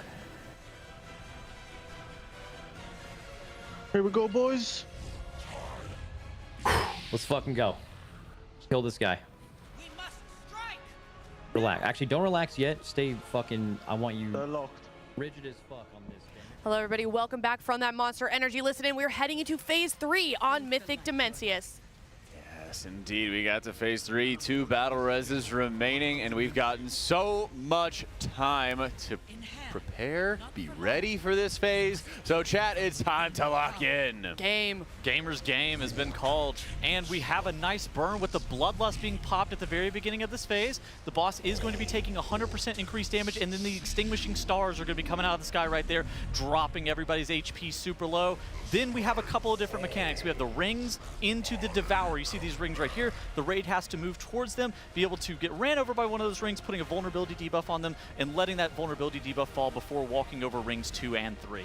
Yes, and at max energy, the boss is going to try to devour the entire raid, and you can only have 5 players per orbiting stars. As you can see right here, they've all got markers above their head, marking which star they can stand in. They got to jump in at the last possible second, and then those 4 stars are going supernova. If they touch them again, they are instantly going to die. Dranako ended up going down. I didn't see what it was to. I suspect that he might have walked into the boss's hitbox. So there's a couple of insta-kill mechanics that are on this fight. Of course, like I said earlier, there's the boss's hitbox. If you end up walking on top of the tank as well, you get knocked back, and that can knock you into the boss's hitbox, which is very dangerous. There's also the supernova stars that Jack called out. So there's really dark purple ones that are at the top of the screen. Those can also be an insta-kill mechanic. So Dranako ended up going down. Not actually that big of a deal because a battle res was committed. Timbermaw also ends up falling. We have another battle res in 55 seconds and 1 up right now. 4 people going down. This is probably going to end up being a wipe here. Yeah, unfortunately, you have very fast sequences on this encounter. Dealing with those inverse gravities is going to require players stacking around the targeted player, and they're going to have multiple different combinations of this mechanic. Sometimes it's going to happen right before the tank smash that draws in all the players. Sometimes it's happening during the mechanic, which is by far the hardest, and sometimes it's going to happen after the effect. This one is going to be going out right afterwards. They have to fight that suck, get back into position, and have it explode. Here comes that second Devour coming in. Only about half the raid is around, so they're going to be safe, of course, but unfortunately it will be a wipe. They're going to end up missing the damage check, but I think that continuing to see this late into the phase is important. This is the crazy style phase is what we're calling this one here, where because the stars are so close to the boss and the play area is so obstructed, look at what's going on with the inverse gravities. The inverse gravities have to be pixel perfect, and then all the players are getting dragged by that tank suck. Again, pinky toe in the shooting star, or in the stars, you end up dying. If you end up walking to the boss, you end up dying. And on top of that, these rings, the movement on them is super precise because the play area is so small that you have to basically be beelining it to the next ring, just barely allowing your debuff to fall before walking over the next one. Yeah, and even though it was a wipe, it was good for them to go through those mechanics and see them once more because the muscle mechanics and muscle memory required for this encounter is insanely high. And there's just not enough time to practice all of these mechanics when you get into Phase 3. So you just can't afford to fail. At the bottom of the screen there, you can see the final best is 3.31%, and that is going to be the hardest 3% of an end boss ever. I know that it looks like the end is near, but what is required to be able to kill this boss with 3.31% is all 20 players alive for Demensius up until, let's say, 15% HP is left on the boss. Then you may be able to 19-man it. If that's not the end result, it's going to have to be 20 players alive for the entirety of this entire boss.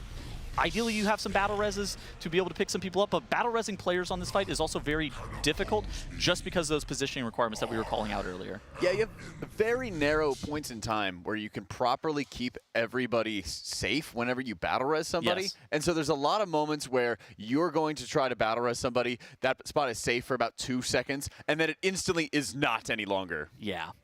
All right, well, welcome back, everyone. My name is Aya. I'm here with Jack and Tuttles for the next couple of hours here, so hopefully we see some significant prog while we're on the desk. I would definitely love that myself, but do want to give a shout out to our sponsors real quick while we have a moment before they pull their second timer. Coinbase, of course, Alienware, Philips Hue, Blacklyte, Monster Energy, Zenni, RaiderIO, Wowhead, and Warcraft Logs.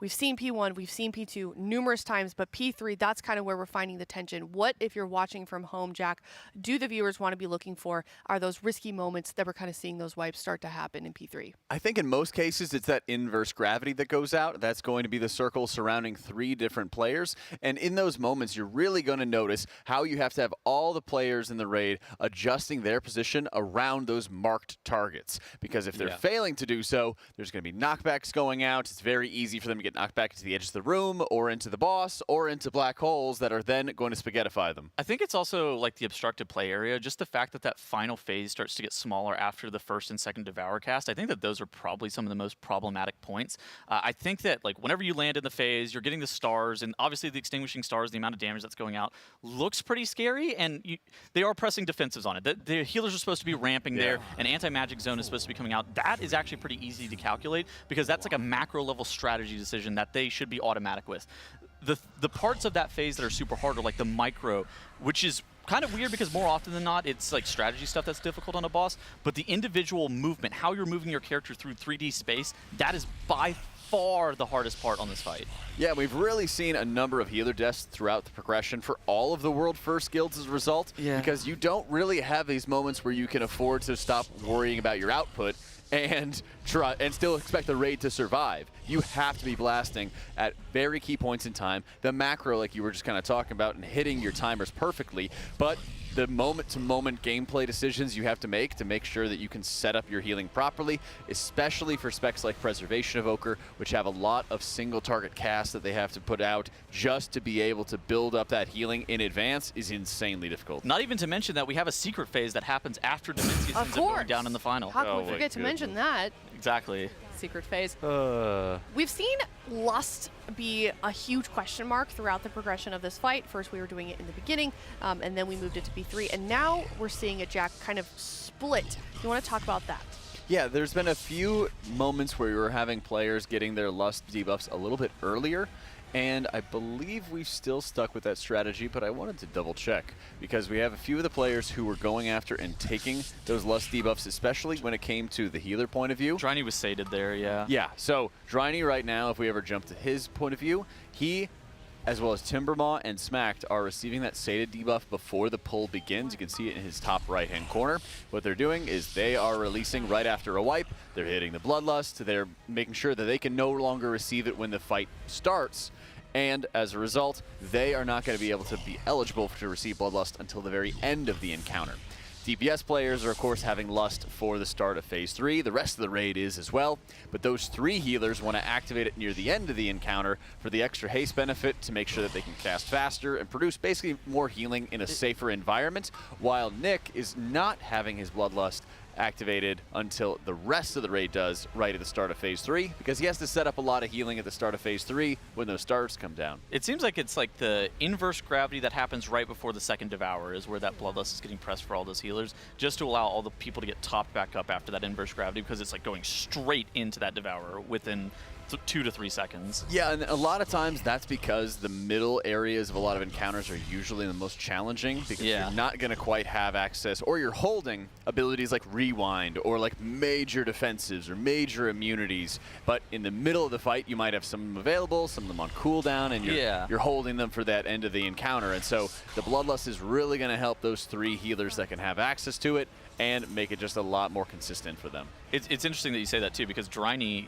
during that final end of the final phase, he holds his bubble for that, where he's able to stand there. He doesn't have to run with the remainder of the group for the rings. He's just planted and casting on everybody, making sure that they get healed up from each of those rings and those vulnerability debuffs that they get from that. Yeah, and that's the thing. Paladin can do extremely large amounts of healing on the move, but it's also the walking and chewing bubblegum, basically. Having to blast tons of healing while being very knowledgeable of your positioning throughout the fight, because if you hit one of those black holes, you die. You hit the boss, you die. You take too many stacks, of the Shadowquake, you also die. And having to think about who you're targeting, especially with a Holy Paladin that's focused on a lot more single target healing and a lot more direct triage-based healing, is going to mean all the difference in the world for keeping your allies alive. Smacked and Dryny are very much in that sort of anchor role where they're evening out health bars and focusing on making sure that they keep people topped off, as opposed to the preservation evokers, who are all about setting up that huge burst of healing through their Flame Shaper talents.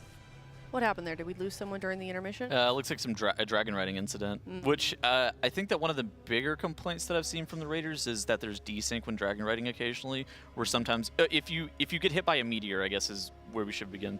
If you get hit by a meteor or you don't run through a ring on time, you end up dropping your dragon riding buff, and then you just like dismount and die and fall into the void, and your body isn't registered to die until the Conqueror's Cross happens, which is why sometimes we can't necessarily tell that they died. But there's desync on the fight in the sense that those meteors that you see that will dismount you if you accidentally contact them sometimes hit you even though on your screen they didn't. Right. That's front. Is that just in intermission? That we've seen this, that I've reliably been able to see so far, yeah. Right. Yeah, I mean, Yips was originally doing the dragon riding where he was going and picking up one of those shooting stars, but I think there was a couple of times in a row where he just died to desync and he was like, okay, take me off of this, I'm over it. Yeah. Definitely not good, but we are approaching pool 400. Zyro having the highest prediction, 420. This is I mean, I know pool count can be kind of, it's got a lot of variables, very nuanced, of course, but this is the highest pool count we've seen in a while for a final tier boss, or final boss in a tier. Ansarek 2 tiers ago was 404. Yeah. Obviously, Galliwix is like 125, something like that. Yeah. It felt like nothing. Yeah. I think Echo killed it in like 50. Yeah. So Galliwix was much easier compared to where Ansarek was. I think that this fight feels very Ansarek-esque too, where the final 5% is harder than anything else that you've even tried to achieve, and just trying to optimize down the remaining 3.31% where you see Liquid currently at their best PV on. Being able to optimize down that 3.31% requires basically the God pull. Yeah, and I think what's really interesting about this fight is how it was kind of difficult to look at what was going to make it so challenging in the final phase without seeing it on Mythic difficulty, because once you realize when the space is sort of condensing down, how much that impacts your moment-to-moment decision-making and how easily you can just fall over and die. We knew that the knockbacks are going to be nasty on Mythic difficulty, especially in phase 1, as you can see right here, but how difficult the tank draw-in can be when you have to weave in and out of black holes and you don't have the ability to use things like your dashes, like your hovers or your gust of winds, because they'll actually take you too far, and then you'll just run right off of the available platform and then into the void space outside of the arena. I mean, the last phase as well, they have a Fractalus level DPS check while doing Demensius mechanics. Yeah. Like, it's achievable. Like, we've seen some of the damage check stuff. Like, there's some calculations. The analysts are saying it's doable. But it's going to require a perfect phase 3, which is insane to think about, just because how hard it is to be perfect in that phase 3. It's so easy to accidentally put your toe into that supernova star. It's so easy to accidentally walk into the boss hitbox and die. If you waver, if your mental wavers for a fraction of a second and you end up walking over that ring whenever you already have the vulnerability debuff, you just immediately die too. It's just so easy to have 1 or 2 people have a couple of deaths and then your pull is just over. Like, it's the hardest mechanically, and also the fact that it's at the very end, you're getting the least amount of repetitions. Yeah, right. The casters that were in previously, they were talking about like how many attempts would it take you if you were able to even start in P3. Oh yeah, like you could practice on Guitar Hero when you could go into the middle of the song. Yeah, like expert mode. How many pulls would it take? And they were like, oh yeah, probably like 70 to 100, which is insane because the level of precision that's required to be able to get 70 pulls into phase 3 for Liquid it's really high. I mean, we're starting to approach the number where we're getting close to 30 or 40 P3 attempts. Yeah, and even then, it would not be consistent either, at least not for a first kill, when you're just having to go over and over and over again throughout these mechanics and play flawlessly. Yeah. And you also have to rely on everyone playing flawlessly. With 20 players and the amount of variables that can happen there, a moment of greed, a moment of indecision can just lead to the entire raid dying. And so if everybody has one mistake, that's 20 wipes right there. I mean, even like greed or indecision, sometimes you just make the wrong micro play. Like yeah, like lack of knowledge too, without the lack of attempts. We're talking 5 yards of variance that separate these players in the final phase from being able to live or die. You're watching them do the inverse gravities, and at the same time, these supernova stars are just spinning around the room, and if you just don't walk perfectly with your inverse gravity, you just die.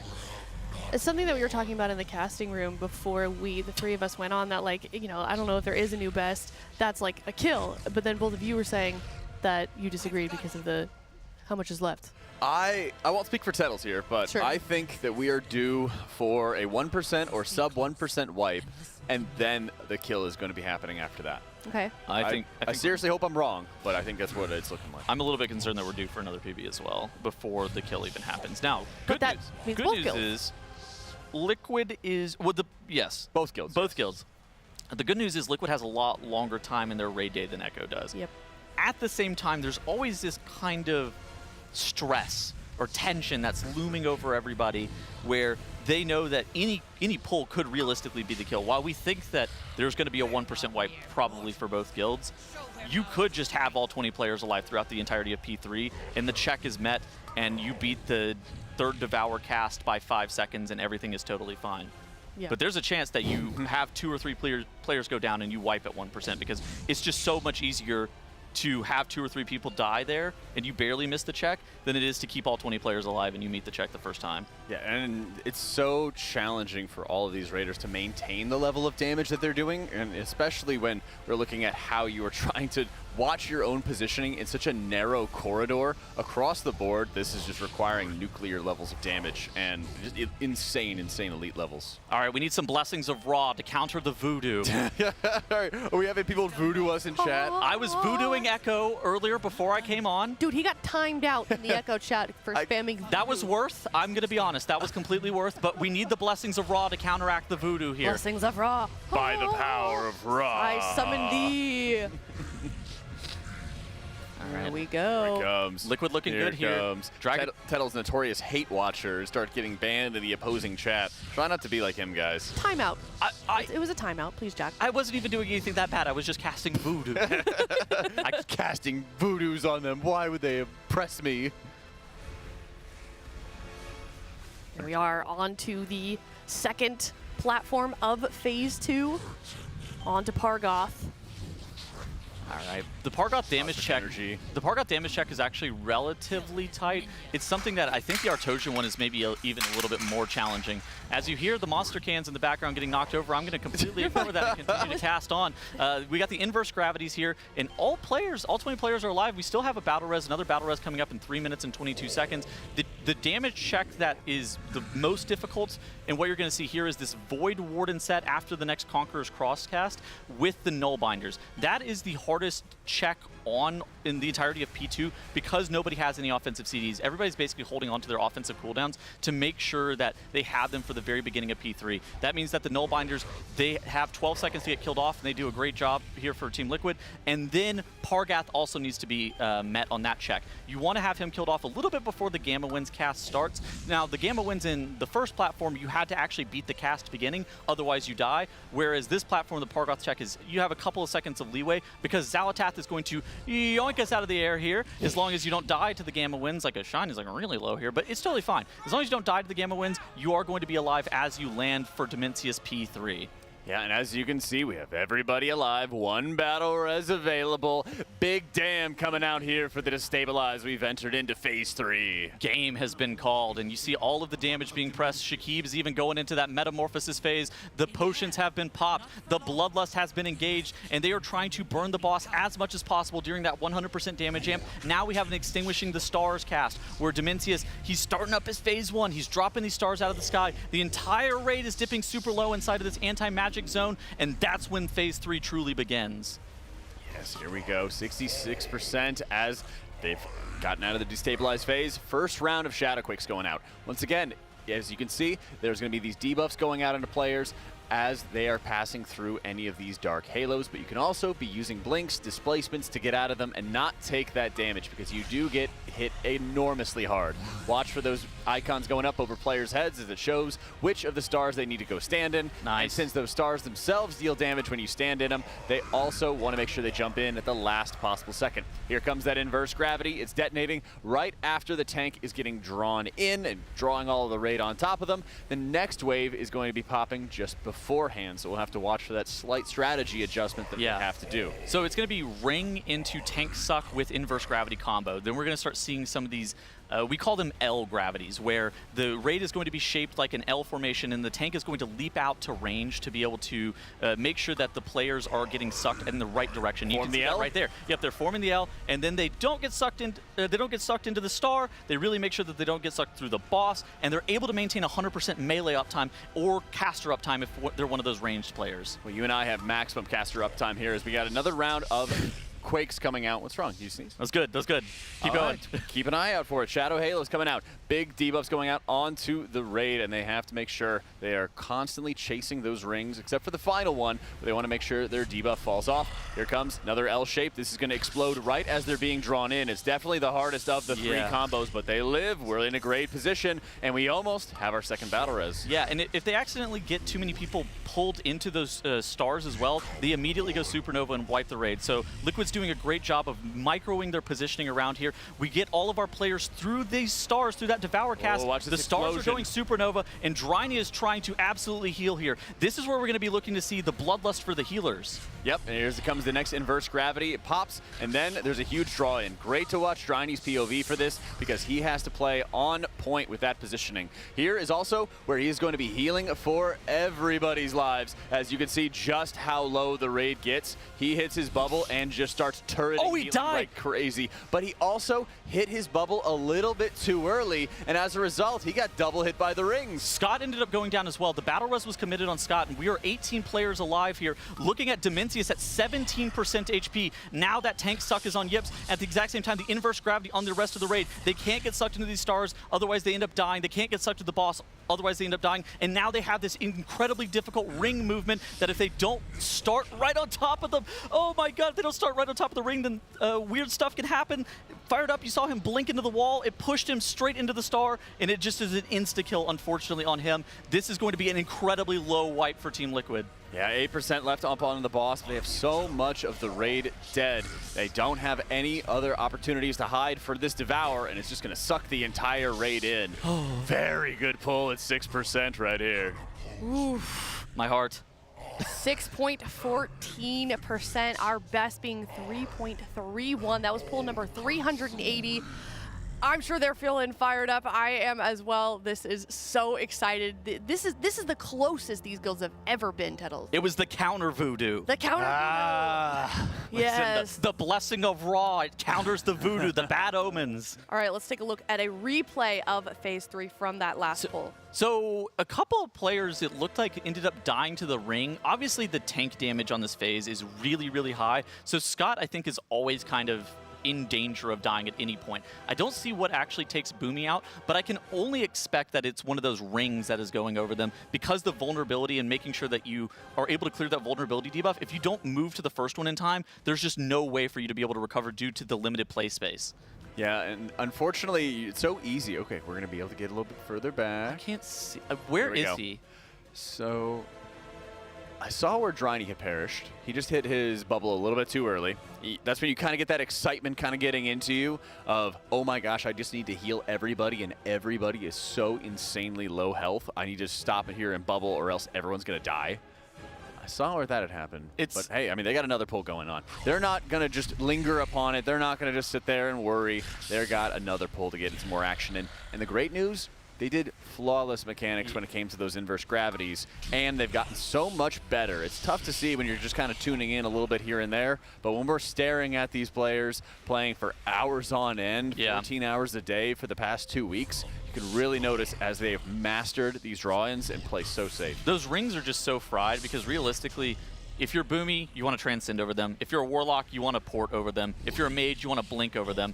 We saw Fired Up accidentally blink into the wall, get bounced off, get knocked into a star.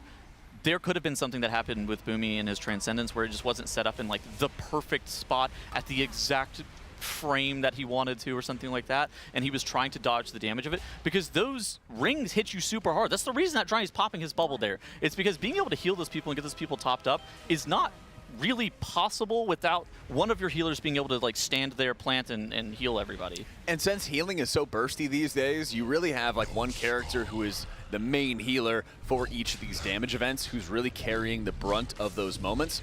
And right there, Dryny has the full focus for blasting all of that output. And you also get destroyed by each of those rings. So a lot of times, you have to heal yourself just as much as you have to heal other people if you're just taking care of that naturally, the mechanics through the Shadow Quakes naturally. But if you're bubbling yourself, you can completely ignore yourself, start casting Virtue onto other allies, get that damage reduction onto other allies, and not have to worry whatsoever. You can even be dropping Sacrifice, which will make him ordinarily take quite a bit of damage, but he can bubble himself, sack somebody else, and it also means it's another target he doesn't have to worry about as much. Yeah, Goop go down, has to get Battle Res. Not the end of the world. Battle Reses are kind of a weird commodity. They're only really ever valuable in Phase 3. Phase 2 Battle Reses are completely whatever.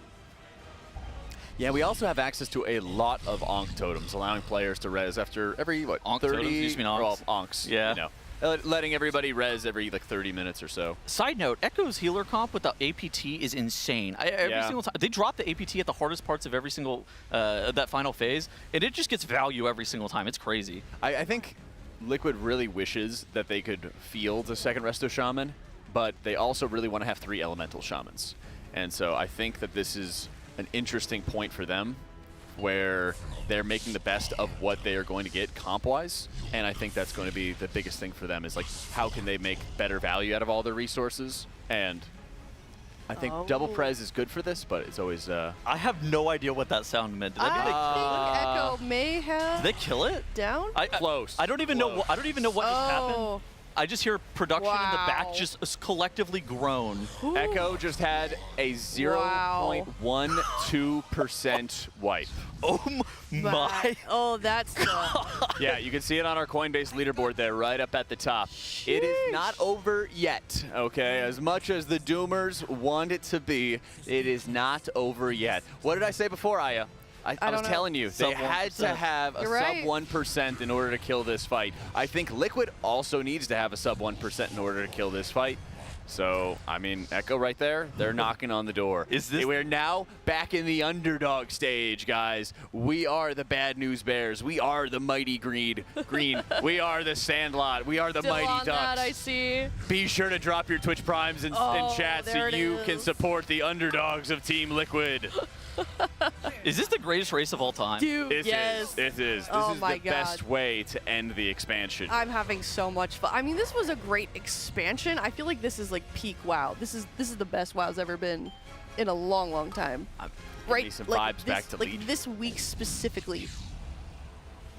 This is giving me some vibes back to Legion and just how competitive rating was and all the excitement there. 1%? What in the world? That's a heartbreaker. That is a heartbreaker. 0.12. I think is that what that says? Exact percentage was 0.28%.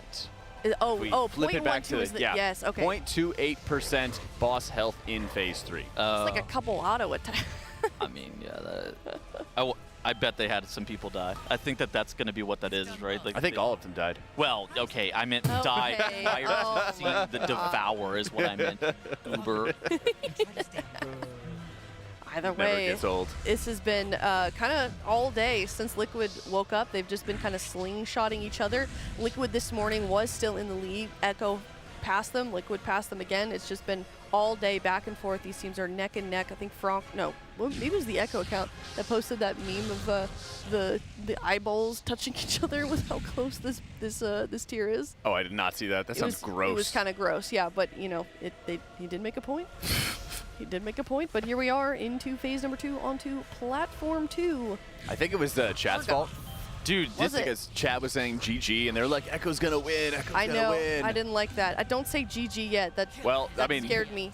What if it's GG right here? Yeah, that would be hilarious, honestly. I mean, what if Liquid ends up killing it without actually seeing a sub 1%? That would be insane Giga chat. I feel like it's possible. It is. I mean, we have seen crazier things in Race to World first. We've seen bosses just out on like a clean pull, and you hadn't seen. I mean, Gallywix literally went from like a 12% best to just dead. Yeah. I mean, it's 1:30 in the morning. Oh, no battle res. In Germany. Yeah, not good. We got Timbermaw going down. No battle res for 3 minutes. That is... yeah, that's going to just be a wipe. Jump yeah, off. This is... I mean, we're at that point where it's like, do you make the decision to keep going through the fight to kind of get the repetitions in? Perhaps not at phase 2, because they're kind of clean with phase 2. Or do you GG go next because of the time constraint that these guilds are on? I mean, what are you going to learn being down your your healer cooldowns? I mean, that doesn't really do anything for you. Exactly. They are pushing, though, are they not? Well, they are going to push, but they might just jump into Demensius's Dark Heart. Timber ramps this, or is it, who's ramping this? Nick ramps this. Okay. So, I mean, they could be alive for a while, but 2.5 minutes will get you to a point where you will just die when Timber's cooldowns are supposed to come back up. And, I mean, we saw with how close that wipe is for Echo, like, you can have a 0.1% wipe just being down people, and this is not a phase that's 18-manable. This is, again, the hardest end boss of all time. You're not able to just 18-man this final phase. It's not like we're pulling Plexus Sentinel again or something like that. Which is weird to think about. That was 12 days ago. Or not even 12 days ago. That was like, what, 8 days ago? Less than that. That was like last Friday. So, yeah. Today's Saturday. 9 days ago? Yeah. Yeah. No, you're right. It was like 8 days ago. These days have run together, okay? You threw me a curveball there. Math on stream. Literally. Do math. Jump. This is... Oh, man. 2 players down into phase 3. Yeah. Why are we not one? I think that there are some thoughts on like just getting better execution on the inverse gravities because you only see it so many times. Okay. And I think that it sort of just builds morale of like, wow, we were able to survive this long. I think having, I don't know, the limit testing, you could say, of like, let's see how long we can survive and how much we can sort of muscle through this. It's just kind of generally good practice for the team. Yeah, and just to liquid that sentiment as well, it's this again. Gotta bring it back. It's one of those things that you can only control what you as an individual, especially on this fight, can control. Yep. It's very minimal that it's actually like a strategy check on this boss. All of the raiders know the strategy. It's a micro check. It's making sure that you, as an individual, moving your character through the 3D space of World of Warcraft, are putting your character on the right pixel to make sure that you're right. Make sure that everything is going clean. And I do think that there's some value in practicing this, even though they have seen it a bunch. But it's going to be a wipe at the very end of the day. Yeah, and as you can see, Nick's point of view, he's using that Emerald Communion to be able to put together a really strong Lifebind ramp onto his allies. But right here, I don't believe he has any Engulf charges at the moment. He does have a Tip the Scales that can help out with a bit of output. He might be able to... Here's a second Devour. Yeah, here it comes. He's probably going to be looking to rip his Tip the Scales around this point, probably take advantage of a Tip the Scales Spirit Bloom if he really needs the charge-up effect. Maybe top everybody just before that incoming damage is going to be going out. We got a B-res in 12 seconds. We do. They surely, are actually... Surely this isn't killable with 18 players, right? This would be a pretty Giga Chad, like 1% wipe, if they were able to just net this out. Who are they getting up, Boomy or Timber? I think that you get Timber. He's going to have Rewind for you, which is going to be really clutch and especially helpful for this last round. Oh, yeah. Dryny did it again. Dryny ended up using his bubble a little early, but he should be fine. He did end up playing the rings correctly. Yeah. So he just hit his bubble a little bit fast. I think that he's just getting a little jumpy, and this happens a lot of times when you have a healer down, because you have to have this like utter preternatural reaction to another healer dying to make sure you can drop enough healing onto them and make up for the lack of output in other areas. And right here you can see they're just losing out on a couple players. And I think that's honestly the best that you could hope for, is to get to that point with the inverse gravities and get really used to how you position. Dryny here is getting good experience on how he runs around the room and how he's going to deal with that final round of rings. That's always going to be helpful. And also just seeing the end of the fight gets you used to it. I think it's also just impossibly difficult to even battle res somebody in this last phase. I feel like every single time you watch either of the guilds that are getting sub 5% attempts try to B-res somebody after the second Devour, they always just take it and then immediately get consumed by one of the exploding orbs or the boss. Like, there's always just something that can insta-kill you, which is really weird on this fight. Only like 40% of the room is available. So it's like you have like a 1 in 5 chance of even being, your body even being somewhere that you can take that res. Yeah, 40% of the room where these counterclockwise moving orbs are just constantly like taking up all this space, like you're saying. It's crazy. It is, but they've gotten a lot closer. I mean, imagine if they had everybody alive on that pull. Oh God, yeah, that was a good pull. They would have had the boss so much lower, and I think it's insane practice to have that deep of a pull when one healer is down, because it really forces everybody to just play to live. Real quick, I do want to give a reminder if you're watching from home and you don't want to be interrupted. We are chain pulling, which means it's really difficult for our mods to slot in those ads that we are required to play as a partnered channel. So if you'd like to subscribe for free using your Twitch Prime, we've also had a lot of very generous gifters, and thank you so much for that. Chat, I'll read your name if you prime right now. Okay. Temu, thank you so much for the prime. Oh my gosh, it was the perfect timing. That is a great timing. That was great timing, yeah. Shout out Temu, one of the... Shout out that guy. Well, gal. Yeah. She's one of the OG... Oh, it's Temu! Hi, Temu! I love you! I'm fangirling. Co-host. Oh my gosh. Whoa! Catching up. Hang on, I need chat in front of me. Go ahead. We're kind of missing a lot. Hagsbean, Renan, Muffin Hugs, Lapaloose, Funky Monkey, thank you for the subs. I can't scroll back up. Geo Hillier, thank you for the new sub. We got a 10-pack. Casino, thank you for the new sub. Loxative, thanks for the 10 gifted. Cub, thank you for the prime. Are you going to do this the whole fight? We don't have to do it the whole fight. Yo, Jory, thank you for the prime. Well, let's do it for all of phase 1. All right, all of phase 1. I got you guys. Skippy, thanks for the new sub. You got this, buddy. Oh, I'm waiting for the chat to update. I can't scroll back up. I don't have a... Oh, my gosh. Big Irish Red, thank you for the 20 gifted to Rabby, Dry Mage, Misty Death, Eric, Christopherical, Giraffe, Scopel, Sock, JK, thank you for the prime. Huge sub gifting. I'm going as fast as I can see the chat. Once it goes away, it goes away. Let me see. The sneaky... Whoa. Big sub to Les Grossman. That's from Tropic Thunder, Tittles. Oh my god. Yeah. I'm not into movies. You're just. I know. It drives me crazy. I'm so lost whenever you have movies. I don't get any of them, man. Jace Ventura, Willie Jake, Naughty Poked, Evan X. Thanks so much for the primes, guys. Love y'all. Show your support for Liquid. You have to the end of P1. The now underdogs. That's right. At the end of P1, we're done. All right. Okay. This is the flash sale. Prime sub right now, and I say your name, chat. Sizzlack, Bagel, thank you for the primes. Heart and Soul, thank you for the primes. W subs. No more ads for you guys, too. Also, big W to our sub gifters, of course. Shadow Anti, Para Red, Saddle Baggy, thank you for the primes, guys. Mardi Gras, do you know what that is, Tettles? I was born in the great state of Louisiana. Oh, there we go. A cultured man. That's right. Seal, thank you for the prime. Chanel, thanks for the prime, as well as Hawkzug, Crispy Yeti. What are you drinking, gaming? I am drinking a Monster Rehab with tea and lemonade. That's my go-to.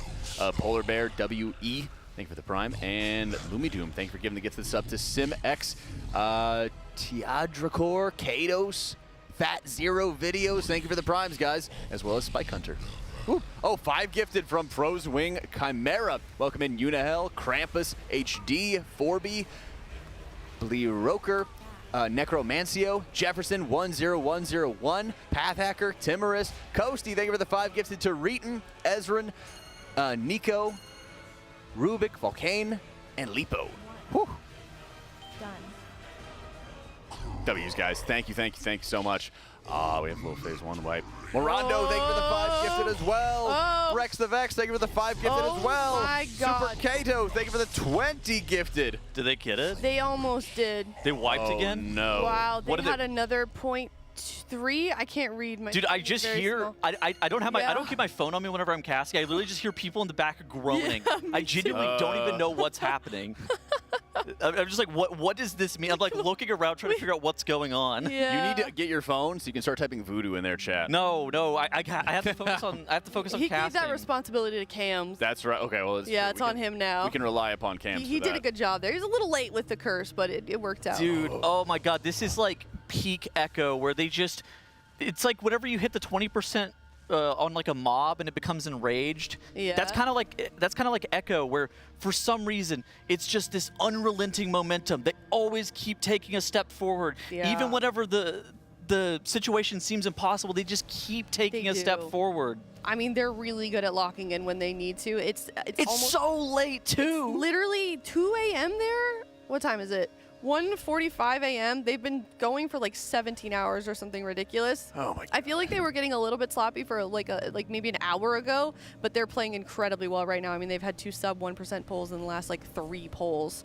And they are certainly ramping up. I think they're kind of on a bit of a momentum swing from those really good pulls that they had a little bit ago. So it's looking real tight right now. Liquid needs to lock in. They had a really good string of attempts here. Yep. The last, I would say 30 or 40 minutes, they were just back in P3, automatic. And it felt like that was kind of the momentum that they needed to actually be able to kill the boss, and they need to be able to do that again. We did just have a phase 1 wipe, which is, again, it's totally fine. The phase 1 wipes are something that kind of always happens with a boss that is just this difficult, but we need to continue to see into P3 with all 20 players alive. Ideally, we have 2 battle reses, but just getting to P3 with all 20 players alive is a good concession. Yeah, it absolutely is, and it has to start off with a clean phase 1 right now, too. I can only imagine the frustration as well of like getting some of these deep pulls and how quickly they can just be mired by just a couple wipes and a couple deaths and everything here. Yeah, and momentum is so tough to build. Yeah, you have a Goop going down as well. So I mean, it's fine that Goop died. It's still it's obviously not great, but ultimately the damage check for phase 1 Demensius is still doable even with his death. It's just one of those things that you would really like those battle reses for the final phase, just to give yourself a little bit of additional insurance. You would, and I think we've had just a couple of like little mistakes here and there throughout this phase 1, and we've had it on like the previous pull as well. So I think it's just something that happens, and it happens to every guild, I think, line included, where you have some great pulls, and then just for no reason whatsoever, you'll just have some scuff pulls. I mean, back to back. This fight is really weird, especially for phase 1. Your healers have to be triaging your entire raid the entire time, and there's so many people who you'll check their death log after they died, and they'll die over a 1.5 second period. So your healers have to be able to assess who is in danger, and they have 1 global to be able to save them. And that's kind of the level of play that is required to be able to even get out of phase 1 of Demensius, is having this elite level healer play that triages your entire raid perfectly, global over global. That's going to be, unfortunately, another wipe. We're going to go again here on pull 383, getting closer and closer to that 400 pull mark. Just seeing some early phase 1 wipes. Definitely a bit unfortunate, but hopefully things can pick up soon. They are immediately going into yet another pull. There is that 60-second timer, Tuttles. I feel like the chain pulling has been a thing for the last like 150 pulls. Yeah, I was gonna say like all day. Yep. They stop and pause and talk about things whenever there are things to talk about. A phase 1 death because somebody got hit with a fission cast from the living mass at the exact same time as the Devour started. There's nothing to really talk about. And there's also a little bit of variance in this fight as well in terms of how fast you're getting your living mass kit off, what the living mass are doing damage to, and how much damage you took from like an antimatter soak right before that or right after that. It's just a really complicated phase 1. But I think that they're doing the right thing by just chain pulling P1. No, there's nothing to even discuss. Real quick, before this poll goes out, do want to give a shout out to one of our sponsors for the Team Liquid Race to World First. If you'd like to win an Alienware 27-inch 25 QD OLED monitor, you can do just that if you head to tl.gg/Alienware RWF. That's a 27-inch 4K QD OLED gaming monitor. US or Canada and above the age of 13 is required. Thank you so much to Alienware. And here we go into the poll of 384. We need to see consistency coming out of P1 and P2. I think that those are going to be the most important variables here, because it's very difficult to be able to even complete phase 3 with all of your players alive. And so the thing that you want is you just want the most amount of attempts at it. Like if it's, say we're gambling, right? We need more money to be able to continue to pull the slot machine one more time. It's just one more time. It's like the guy who's mining for the diamonds. You just got to mine a little bit further, then eventually you'll be able to get that phase 3 pull where everything goes perfectly, and then we're going to strike diamonds. Remind me not to bring you to Vegas sometime. Well, I don't gamble. That's for the best. He gambles in point predictions only. Interest rate point predictions. Yeah. But no, I think that probably one of the biggest things that I notice a lot with this is how often we get into a couple of these moments where Liquid just has to rebuild their momentum and they get a little bit off track. We had this morning, in fact, where they'd get a little bit off track, and that's where we were forcing like Bloodlust into phase 1 again, just to make sure you got into phase 3. I don't think that needs to happen here by any means, but I think it's one of those moments where the second they get back into phase 3, They might have a couple other deaths, but then the next pull is going to be able to build off of that. And I think that's probably why we saw Echo have those back-to-back insane pulls, was they felt, they smelled the, the blood in the water. They kept it sharky like FSY does. And they were able to realize, hey, we could just do that exact same thing over and over again. Everybody is playing on point. And I think that's a point of frustration. If you realize somebody's not playing on point, then it kind of makes you relax a little bit more as well, and it can kind of lead to more problems. I mean, it's a momentum-based thing, and we've described this fight as more micro than macro in terms of like what is required out of your players. It's very rare to actually have a fight that is kind of like that, but the momentum, like you're kind of calling out, is honestly one of the most important variables here, just so players can continue to become comfortable with each and every single situation they could ever see ever, so they know how to kind of counteract that. And it's a really challenging thing to do, of just telling yourself not to think about everything going on in the world. You know your friends are going to be talking about race. You know everybody is watching. You know all this pressure is on, and then you have to shut those things out. God, I hope they're muted us right now. Oh, I hope we've been muted for a long time. Yeah. Well, I think they had a no social media policy for a very long time. Yeah, I think they still do. But something always like leaks through the cracks. Well, you know, of course, they kind of always. Part of being in a competition and part of being competitive is having somebody to compete against, right? So you always kind of know where your competition is. But if they're chain pulling right now, the only thing that they can focus on, and like a Race World First is unique in this sense, where a lot of competition, you are competing against somebody else, but the Race World First, you're competing against the mob, kind of against somebody else. It's not exactly one-to-one, where anything that Echo does, Liquid doesn't have to make a decision based off of anything that Echo has done. It's like two guilds that are simultaneously trying to come up with the best thing. Yeah, it's like a cross-country race. Yeah, that's a good way of looking at it. PvE. Why don't they call cross-country a PvE? Kind of is PvE in a way, isn't it? Yeah. The literal environment. Yeah, PvP sports, yeah. The literal environment. Yeah. It's like a marathon or a cross-country. Yeah. Great way of looking at it. Because you can take the same route that somebody else did. You can kind of choose the path that they're taking. But then you also have some other strategies that you have to play off of your own best strengths. We see that represented, of course, with like the healer composition. And I really, really like the decision for the Resto Shaman, since the maintenance healing level that Echo's able to have in the deeper phases when those Devours go off, it just ramps up all that ticking damage, and you need some high sustained output. I think the two DPS DKs for Echo are also kind of nice for the last phase, because those guys are refrigerators. Those guys cannot, not even just the AMZ, but the AMS, like that is true. AMS, and they got the veteran of the 7th War health gain. Don't ask me what the 7th War is. I don't know. Unless it was the 3rd War, depending on what race they are. It's 3rd or 4th. But is that some lore knowledge that you just dropped? I think it's the veteran of the 3rd War is the OG, but it depends on which race that your Death Knight is. Yeah. Because then they get, the allied races will be like rezzed as Death Knights at a different time. And so they're the 4th War. They're the 4th War. Yeah. Interesting. There's multiple wars. Well, it is the World of Warcraft. Yeah, that's right. Let's just Very not important. forget. Which war is this one? This is the War Within. Oh. Silly. Yeah, silly That's the name of the expansion titles. That was so. Please try to pay attention to what you have going on. Okay.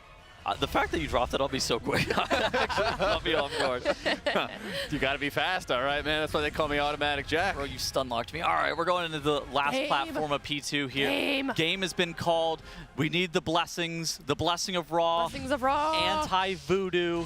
We got a battle res. We got another battle res coming up by the end of the fight, but ideally we keep this battle res during this intermission. I feel like the Pargath platform has been one that's been relatively consistent throughout the day today. It has been, and I think it's a huge factor for them that it's like a big feather in their cap when they're going into it. We need the anti-voodoo. We need the good juju for everybody right now as Liquid's getting ready. They got one battle res available, and they're getting started with the Pargath platform. You can see those 3 orbs players have to soak. They have to make sure that they get a spread from the boss there to make sure that it's not impacting any other players. Here's that inverse gravity soak we all know and love. They do that flawlessly. They've cleared the lane for the Void Warden, and they're getting ready for the first knockback. Yeah, and then after this pushback from the Gamma Winds, we have an ability called Conqueror's Cross, where Pargath, you saw those wardens that were making up that wall there. He's going to be summoning more of those, and we're going to kind of be doing the same thing that we just did over the last 40 seconds of this phase, where the Nullbinders have to get killed off within 12 seconds. You have to be able to bait those orbs reworks like Jack called out earlier,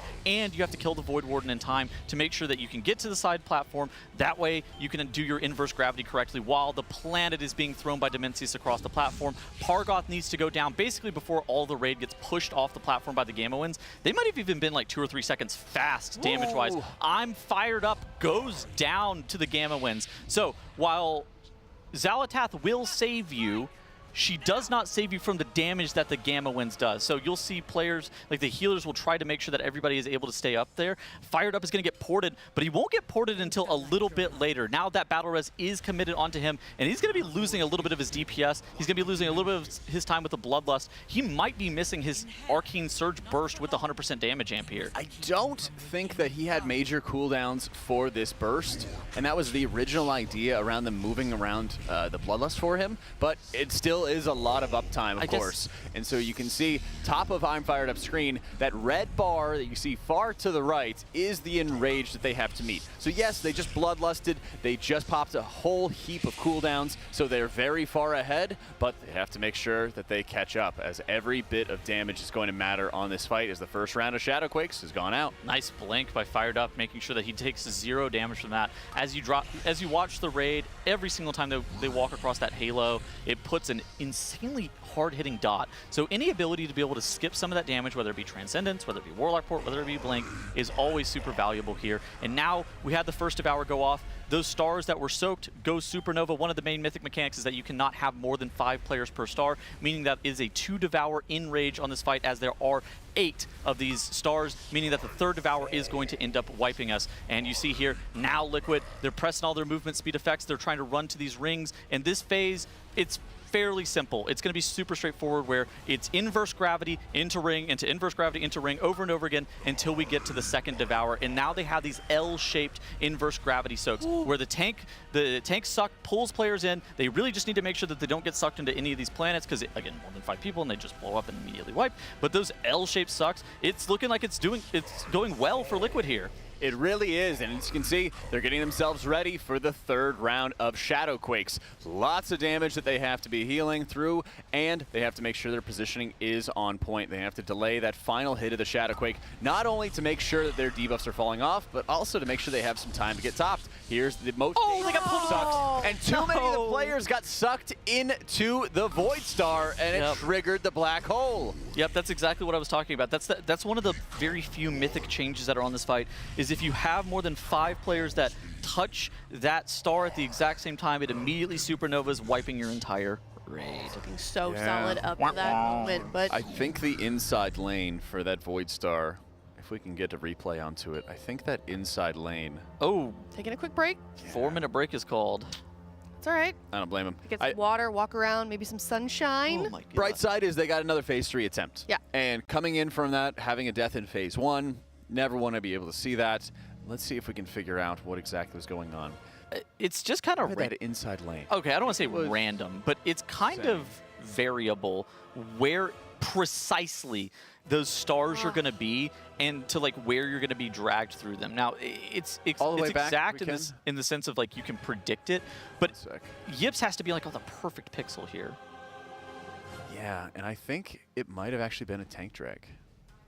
Well, I don't know if he needed to be as far out. Maybe he could have taken another step forward. As you can see, the path of the tendrils that are dragging the players in.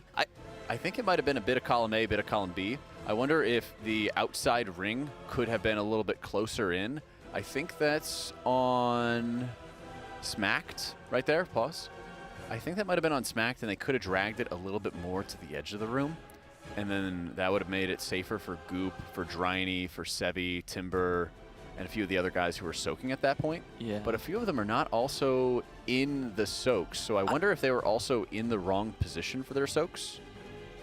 I don't think they're in the wrong position. I think it's just kind of, I don't want to say unlucky because it's like a strategy thing, but I think it's kind of just unlucky that the star was exactly there. And I think the people from middle, like I think it's only supposed to be like one of them can ever get dragged into that star, where the people on left, I feel like most of them are getting dragged through the star except for THD and Fired Up. Yeah, that's entirely possible. Yeah. I think this is the point of, I think it's a great time, honestly, for a break here to collect yourself. Yeah. I think there's just an overwhelming amount of pressure that comes with every race to world first. And then at the end of the day, they need to like sort of recenter from all that pressure. realize that they're still in this race and realize they have a lot of control over the outcome here. I mean, the last phase is just so tough. I think it's the hardest phase of the hardest fight ever. Yeah. And I think that just on an individual player level, you have to be able to have unwavering attention to the fight for 10 straight minutes on a fight that just being able to move your character correctly as is hard. If you weren't doing damage, or if you didn't have to do healing, or you weren't tanking the boss, the fight would still be nearly impossible. Now you have to do all of that while meeting the hardest DPS checks of all time. Right, and every single time the fight gets a little bit further, the times you need to actually close out the fight, it's even harder because you're just locked in this like very narrow corridor for your positioning for every single drag, to the point that a lot of people who have really good movement abilities can't even utilize them because they'll actually take them too far, knock them out the side of the room, and then they're just dead. That's one of the major complaints too, is that you're literally not able to use your movement effects in that last phase after a certain point because the Supernova Stars, if you touch them with your toe, it doesn't even matter if you like walk into them. If you accidentally graze them as they're walking by, then you die. Look at it wrong. Yeah, if you touch the boss's hitbox, you die. If you try to press the hunt on a demon hunter and you're not in perfect melee range, you hunt yourself straight to your death. Yeah. Like that phase is insane. Yeah, the minutia of this fight is just so ridiculous from everything that you just highlighted. And like the harder it is, I think Max was saying it in his interview last night, something maybe the night before, like the harder a fight is, the harder it is to play at this level for a longer period of time. I mean, luckily, what time is it locally? For us? It's 5? 5 p.m., so not even in the middle of our day yet. But we're at a bit of a lull, I would say. But like you guys said, we're taking a little bit of a break, maybe getting a vibe check. I feel like also something we made out of it, like it's easy to get into your own head also. And I feel like there's kind of players that we've talked about it. We've heard players say it in their interview as well that are like more of the vibe guys. So maybe it's good to like kind of get together, get a little bit of a vibe check. And I think that get out of your own head, you know. It is, and I think it's so important to take a break so everyone can kind of see each other, like reconnect, get back into reality for a second. You know, talk to some of the vibe guys as well. Get some to just kind of cheer you up. Get a THD hug. While this part specifically is super hard, this is why each and every single player who is here. Like, this is what they have spent all 7 months since Gallywix preparing for. They did so many splits for the first 4 days. They did so many splits on the reset. They prepared 16 characters. This is what they've done it for. It's being able to take down Demensius world first, and that's where all that practice has come in. Yeah, and I think when you get to see like firsthand, like just like look at somebody else that you're playing with, see your friends, kind of commiserate over the mechanics or frustrations that are going on in the fight. It also helps you recenter and then get back locked in to what you have. Because we had, 20-minute lunch break, something like that. It was fast. It was incredibly fast. 15. Yeah. Yeah. I think they're just, that's one of those things where you're just like, I'm worried that we're about to lose during lunch. You're like, all right, let's get, everybody wants to get back in there too. Nobody has an appetite. Yeah. Everybody's like kind of stressed. You're on a momentum. Like that's like the worst time for, a lunch break. Yeah. That makes sense. I saw a lot of them putting their plate of food beside them and eating between pulls because a lot of them didn't even have time to finish. Yeah, and I think that's just sort of like the jitteriness, the excitement of being in race and in such a close race because I think if you asked any of the Raiders, hey, are you surprised that Echo had like back-to-back 0.1%, 0.2% wipes or something? They said no, like we would probably even expect to be at that point as well. And that, in fact, for a lot of them, they're the ones who want to be in that position, having that tight wipe and knowing that, hey, it could be any pull territory for us. Fortunately enough, the only pull that matters is the one that kills the boss first. It doesn't matter about the 0.1% wipes that your opponents have had. Close don't count here. I forget which tier it was, but I remember it was one of the ones where we thought we were going to go to bed and then wake up and Echo was going to be the winner. And they were at like 0.3%. Is that Fire maybe even 0.03%. Maybe? I can't remember. But, I mean, we've been here before. Both guilds have been here before, and they still weren't able to get out a win at the end of their night despite being under 1%. Stress is good. They need to really just make sure that they continue to have good morale and the vibes are good, and they don't let it consume them. Like it's healthy to be stressed about this kind of thing. That just means you kind of care. Making sure that it doesn't consume you, making sure that you're able to kind of lock in for the 10 minutes that is required. That's going to be the difficult part here. Yeah, but that's also why they're the best Raiders in the world. That's why we are over here and they are over there. True. Talking about That's why we are far from the Raiders. Far from that competition. Yep. And I don't think that Oh, actually, I do see some of the Raiders who are kind of just standing outside a little bit more. They're kind of just talking once more. I saw the ready check go out literally the second that their break time ended, but they've still been taking a little bit more time. So I like that they're actually taking this time and sort of refocusing and recentering themselves and, you know, really making sure that they get their eyes back on track here. Who's Driney talking to? Are these buddies? He sits next to Nick. I can't actually see who's talking Those to. are like not Raiders. Oh, he's getting up from his... Do we have friends here in the building? I actually can't. The emotional support team. Maybe. I'm not sure. I can't even see who you're looking at. Frankly, there's a camera. I saw in the them. way. I saw them close. We have like little eyes staring at the Raiders and we see peeking all into what they're doing. We are Big Brother. Well, yeah, kind of extending their break a little bit. Yeah, because you're right. Not everybody's sitting down at their desk, but vibes. Let's talk about that. I think they're good. I think so too. Especially now. I feel like we had a couple good pulls. I haven't seen anybody dooming yet. At least I haven't seen it. No, and I think that they've been in like tough spots before, and that's always the important thing of like understanding, hey, we've had these really tough positions, we've had these really stressful moments, we've overcome so many of them, we've gotten better from a lot of them, and I do see the pull timer coming up, so I think we're getting back into it very soon. All right, well, let's check in with the Raiders themselves and see what those vibes are. We're going to head to a Monster Energy listen-in for this poll. Amazing. Let's do a heroic split. Dude, after this, you guys want to hit some fucking delves? Yep. I'm down. Who are doing the splits for? Who needs a boot? Who made the age? I need to do some of my Lost Ark raids. I mean, that's just a no main though. I ain't doing my mop raids. PoE 2 prep. PoE 2, nah, you can abandon that game, bro. You can abandon that one. 5, 4, 3, 2, 1. Come to me. Accept death.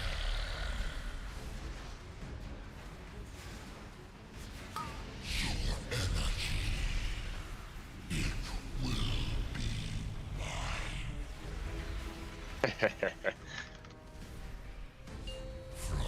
Knock back in 3, 2, 1 now.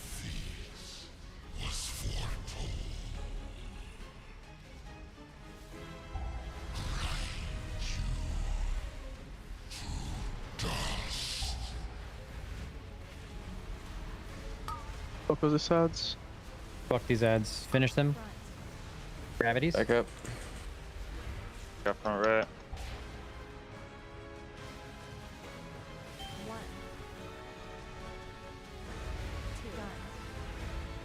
Knockback canceling after.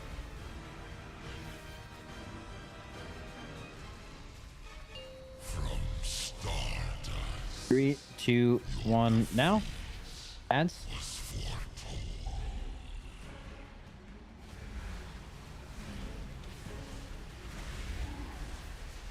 Okay, Soak's here. 3, 2, 1, get in there. Gravity.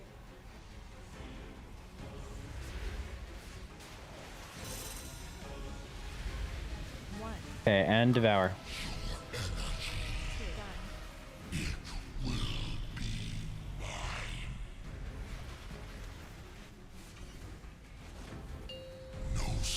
Knock back in 3, 2, 1 now. Watch out, we got an extra little knock there. Okay, spread circles.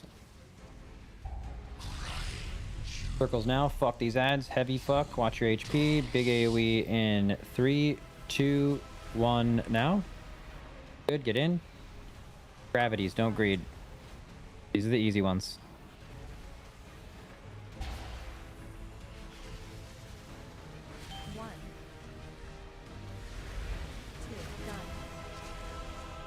Okay, yellow knockbacks after this. This is like the most illegal damage ever. Just do not die. Knock in 3, 2, 1 now. Shooters are coming out. Finger on the trigger.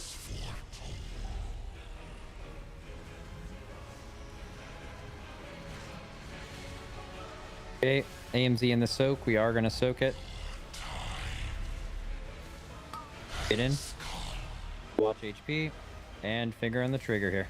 Get these out. Phasing in 3, 2, 1. Please phase. Okay. Yeah, I got it. It slowed the fuck down. You never said 0. It slowed down, big dog. Nick? Bro, I was scared for your life. You are fucking... You dropped below 80%. That's fair. Below 80% sketchy point. Can we just mount up here? Yep. Forward and then left. Through the rock. Down the hole. Go. New that rock. was a crazy wall. Dude, that was a crazy pattern, yeah. It didn't spread out. Do this. Mac passes ahead as usual. There it is. Goes under. We land.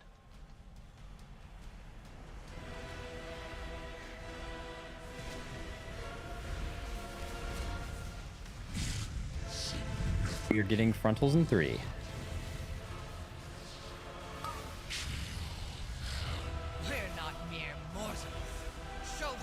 Going through and doing a line in 3, 2, 1, go. Yeah, those null binders have to be better grouped. Next platform. Gravity 3, 2, 1, now. Kill skull. Everyone on it. Range frontals and knockback is in 3. It's dead. 2, 1, now.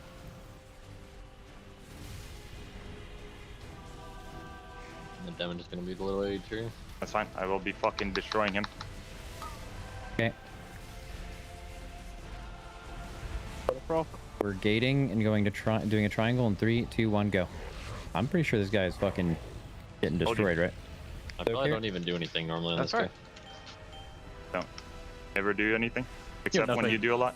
When you do a lot, you do a lot, mate. We're not done yet. Hey, did you know you're a mini goat? And try to stay alive. Thank you. You'll never be big goat just because of someone in.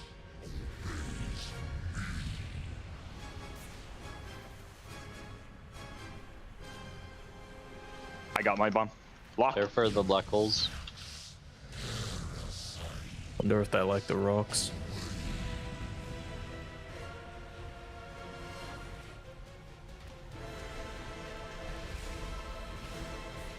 Okay, we're baiting soon. Baiting in 3, 2, 1, bait, go. Move. We're moving and doing a triangle in 3, 2, 1, go. Get in position. 3, 2, 1, now. Kill that ad. And we have knockback in 3, 2, 1, now. Right. Bait now. Baiting in 3, 2, 1, move. Good. And we're getting a line in 3, wait, gating in 3, 2, 1, go. Get to the gravity spot. Watch HP, big boom. Wait 1 sec. Wait. Wait. Go. Okay, heal in 3, 2, 1, now.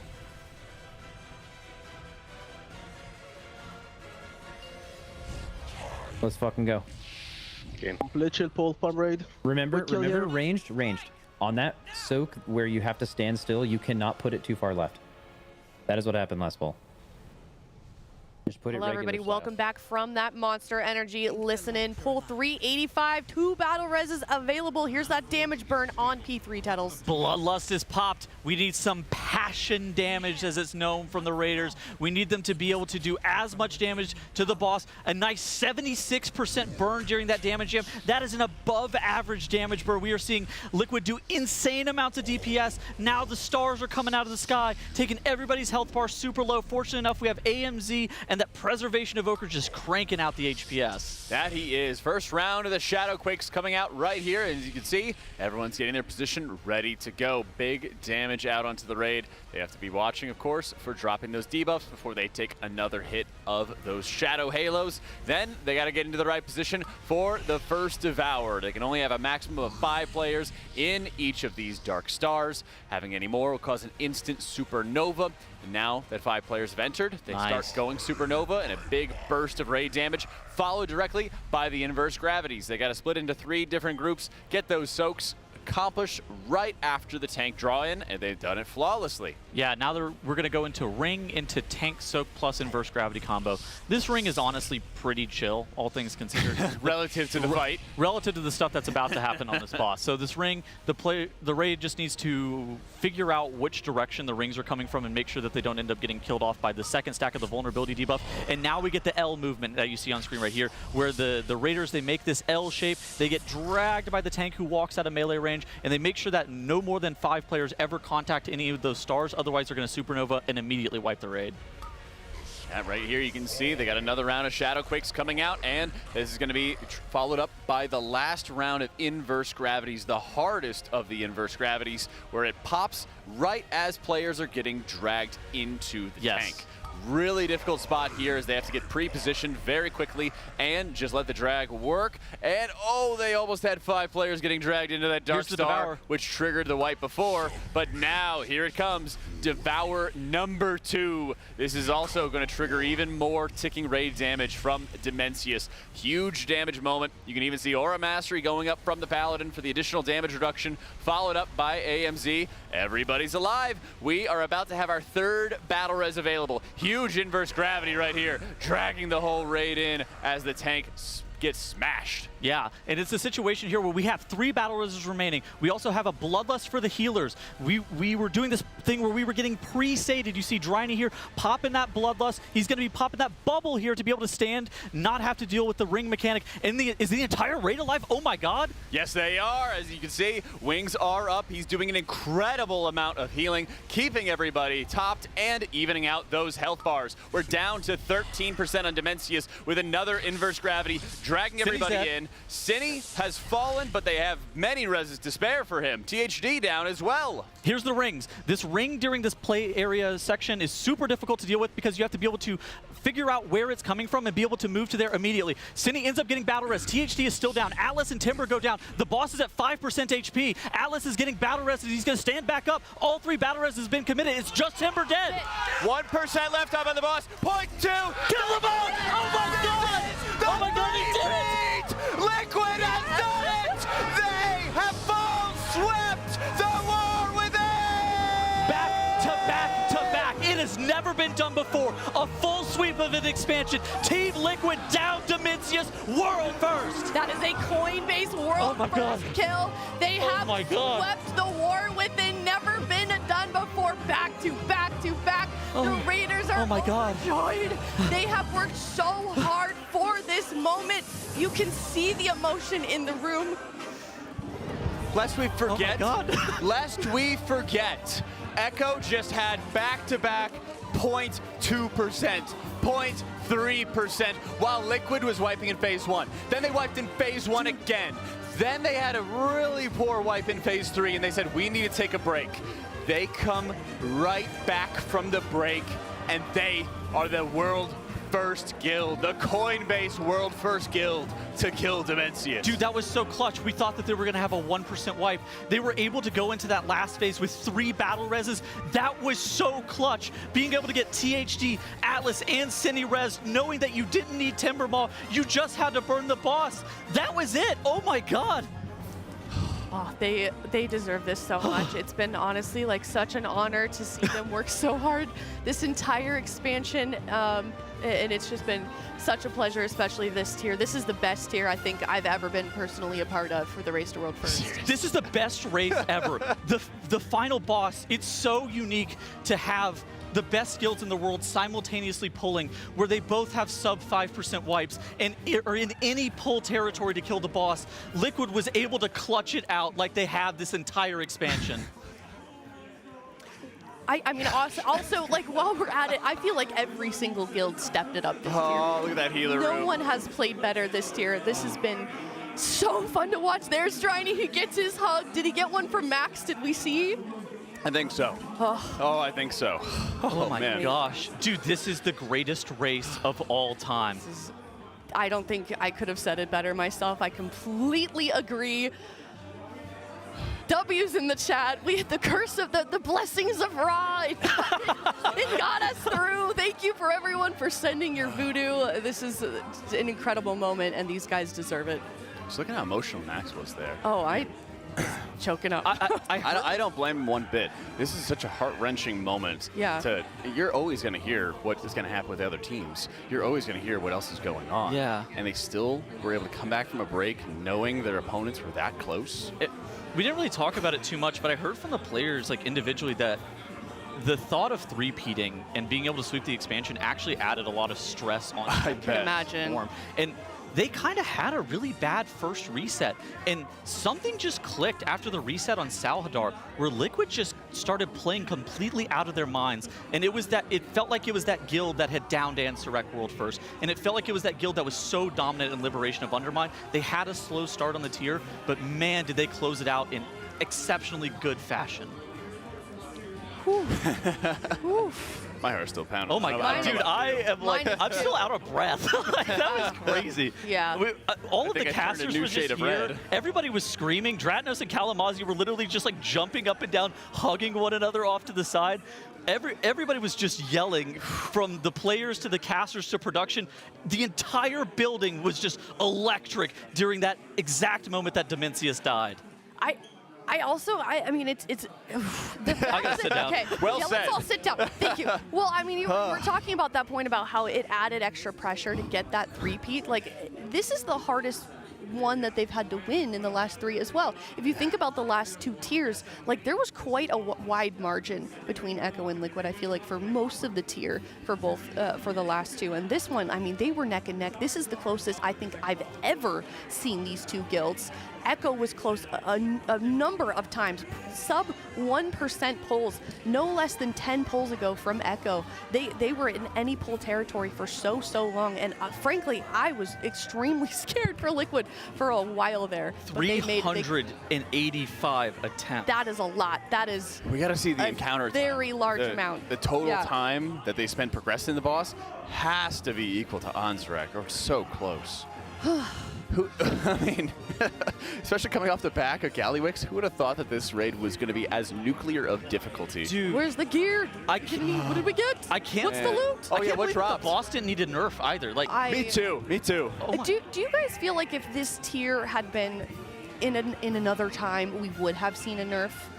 Well, It feels like Blizzard has been approaching the hotfixes and nerfs a little bit differently this patch specifically. I think we've reached the stage where if you sent this boss back into a different era, the players frankly would not have been good enough to kill the boss. Give them 1,000 attempts, and they're not going to be good enough to kill the boss. Not even just strategy-wise, but how they move their character. that last phase is insane. I feel like they really stretched the capabilities of every single player in the building with the utilities that their classes had. It's incredible feat of strength that they pulled off for this tier, Jock. I think everybody got stretched under this tier. I mean, just look at Max, just in disbelief at that point. I think that's the most emotional I've ever seen him after the win. Well, he's always so locked in, Yeah. and, like composed throughout all of race. Yeah. And I mean, He has to be, though. You know, he's the guy that, like, do. if he's feeling down, if he's feeling sad, if he's feeling upset, like, he's the leader. They look at him to set the bar of where their emotions need to be. So that moment when you finally win, when you finally achieve what you've been striving for months and months and months, like we've stressed, and you finally get to just let loose and celebrate with your team and finally take that mask off of all of the emotions you've been feeling the entire tier, it has to be an incredible feeling for Max. It's one of those things that we came back from last year where Gallywix, where I remember the emotes from THD and Max, whenever the boss died, they're both like shrugging like, Right. the boss just died? Like, what's going on? To this where it's like, oh my god. Yeah. Like, they're stunned, genuinely stunned that the boss even died. Yeah. He looks, we're dissociating. He's going through Yeah. it. He is going through it. this he's is like feeling it. the cat Vietnam meme. Yes. I know. Take a nap, Max. You deserve it. Well, when you put the entirety of pretty much your soul, really, in the past month, 2 months, getting ready for this race, and all the expectations, every time Max turns on his stream, they say, "Oh, are you guys going to three-peat? Are you guys going to repeat? Are you going to sweep the entire expansion?" Adding more to the stress. Not only that, I mean, the expectations of the org. He's always talked about the stress for doing all the commercials and all the extra work and all the media day and everything leading up to this, and distracting from the work and the focus that he wants to have. I mean, I don't blame him one bit. It takes a special person also to be able to play at that level, and then an even more special person to play at that level under all of that pressure with hundreds of thousands of people watching. They were also feeling the stress last night. Otherwise, they wouldn't have pushed their raid back an hour. Yeah. It was very clear that they thought that they were going to wake up and have already lost the race. They woke up and Echo was at 5% or 15% or something like that on the boss. And they knew what had to be done to be able to win this race to world first. And they got it done. Most importantly enough, they got it done. What are we doing over here? I'm hearing I more have cheering. no idea. Did somebody... Kalamazi's yelling about something. I don't know what's going on. There's a lot of clapping. Somebody's chugging a monster, I think? Oh, are we shotgunning a monster? What's going on? I don't even know. Wait, somebody on the TV. Oh, that's the portal. players. We've got a portal. Oh, that's right. This is like the gateway portal. Yeah, that we've they got can a portal see the EU to squad. EU and Sao Paulo as well. They've got a watch party going on there. Yes. Yeah. Shout out to our Raiders also in EU. That's got to be... The hat. What? Oh, it's backwards now. The Oh my hat's god. turned back. What does that mean? Oh my god. chill. He's powered up. Oh. He's so chill. Wow. Oh, he's so relaxed. They look much more relaxed. They do. Gotta I mean, say. gotta give some love to the healers, especially for this encounter. You can't get any further in the fight until the healers are maximizing their output and their survivability. We saw a number of times healers just going down just to try to make sure everybody else lives. It happens so often where you either make the decision if you're trying to live and make sure you keep yourself comfy and safe, or otherwise you're trying to keep everybody else alive around you. Look at that. There's the EU squad. There we are. Hello, EU. They can't hear us, but they the Euros and Yips. Dude, they can't even like celebrate because the employees of the Europe office are going to be in like 30 minutes or something. I'm not sure what time it is there. They'll find a way. Yeah, they are going to find a way. They deserve to celebrate as well. They deserve it. They've really earned it. They certainly have. With that, also, I do want to give a mention. Our apparel team is cooking because our winners apparel, I believe, is already up. Teal.gg/RWF. If it's not there already, it should be shortly. And I have heard that they are cooking up a great round of apparel. Dude, I feel for stunned. The winners merch. I as well. You never know, and I'm always so worried about like cursing a pull. And usually I was like the last person to stand up because I was just like, oh my god, I don't know. If I this is noticed gonna be that. it. Yeah. Was that during the Monster Energy listen-in? Yes. So that's the thing. For reference, okay. Oh my gosh, Look dude, at that. check this out. Hold on. Wait, the front go of that back to is this. The trifecta? So cool. The trifecta. Oh, I love the front of this. Oh, or is that? Oh, they're two different shirts. Okay, okay. Yeah. I thought it was front and back. And they're now available. TL.gg/RWF. Yeah. Chat. You're never going to forget this moment for the rest of your life. You better Yes. commemorate it with a shirt. Think about the sea of people wearing this shirt at next year's BlizzCon. That's right. Yes. Where were you when Liquid did the trifecta? Let's paint the town blue with liquid purple. I was about to say. Well, I was quoting the song from Arcane. Oh, okay. Yeah. I mean, listen. Well, liquid colors are blue. But either way, teal.gg/RWF. Think of how cool that shirt will look at BlizzCon. Oh, what are we doing? The mages. Oh my god. The mages. You better keep your hands to yourself, Fired up. hopeful. Fired up. Do not let him touch your Don't PC. do it. Keep those Do hands. not let him pilot your account. We've I got need you to on see those camera. hands, hopeful. Yeah, you back better up. walk away. Hands up, chat. Your Honor, he was just looking at the monitor.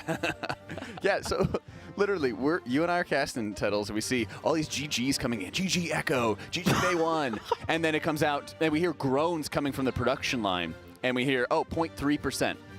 Like, okay, all right, we're still in this. Liquid wipes in phase 1. Then we hear 0.2% for Echo, groans again from production, and then Liquid again wipes in phase 1. They go in, they get a kind of sloppy phase 3 pull, they go on break, and we can even see everyone kind of stretching, trying to get up, trying to refocus, trying to recenter. Everyone's bombarding chat. Oh, they're cooked. Oh, this is going to happen. It's over. It's over. Oh, the voodoo worked. We go on to a break, and we're saying, oh, hey, we're going to get back into this if we get into phase 3, so just be ready. It's like, okay, cool, sounds good. We drop in, we immediately slam that kill. There's nothing like this. I forgot that was during a listen-in that we just had to come back like during the middle of the poll. I feel like decades passed in minutes. Was that their first poll after the break or their second one? That was the poll after the break. I wonder what they did. Locked in. They locked in. They walked around and walked off their nerds. Look at him. He's that man, he stays locked. The man, the myth. He's the not legend. confused this tier. THD. THD locked. We need that. We need that emote. We need to make that an emote. I know his eyes don't look like they're open, but they always are. Okay, this is my favorite part of the race when they've won in the past, you have like kind of two camps of people, those that are kind of like socializing and celebrating, and those that just are like, you know what, I'm going to keep playing World of Warcraft. Zhang's looking at the mount. Well, yeah, who got the mount? He is not going to move for the entire night. He's going to go do some quests. I hope that he got the mount. Me too. He got it in once before, right? Yeah, I think he got it last time too. And he also is the world first Zoro. Yeah. He deserves the mount. He has 1,100 of them. It's true. And has won an Asmongold mount off. Has he? Yes. Very rare. Honestly, maybe even more prestigious than winning a race world first. Winning an Asmongold mount off. Fewer people have maybe won that. Like non-ironically so. I hope that he either gets one of those mounts as well. Exile got the mount according to chat. Nice. Let's go. Who else got it? Because there should be 3. Is that how many drops? Is it 2 or 3? 1,100 is a lot. Yeah, he's got a ton of mounts. It's insane. That's like that's what he loves doing. He just loves collecting things in WoW. Well, that's the thing. I remember before Sang joined, he was one of the Wowhead writers, and he just always had this deep knowledge about everything in the game. He was doing tons of PTR as well. Like behind the scenes, he'd be like, "Hey, here's like this PTR. Like, here's how you farm. Here's how you do this. Here's how you do that." All right, well, let's take a look back at all of the bosses that we defeated. Our journey through Manaforge Omega. Here are all 8 bosses that we downed. We got first on a number of them, but the most important, Tettles being Demensius. Yeah, and I mean, just looking back at all the other ones, Forge Weaver Araz, that was like a 95 pull boss that ended up being one of the hardest 4th bosses I've ever seen ever. Yeah. Receiving massive nerfs and still not even being that easy. Of course, there was also, I would call it a strategy gap a little bit on Fractalus. So you're right. Why we were world 3rd, if you see that on there. And then Nexus King Salhadar, which was 105 pulls, and we kind of brought it back. So the journey to get here was crazy.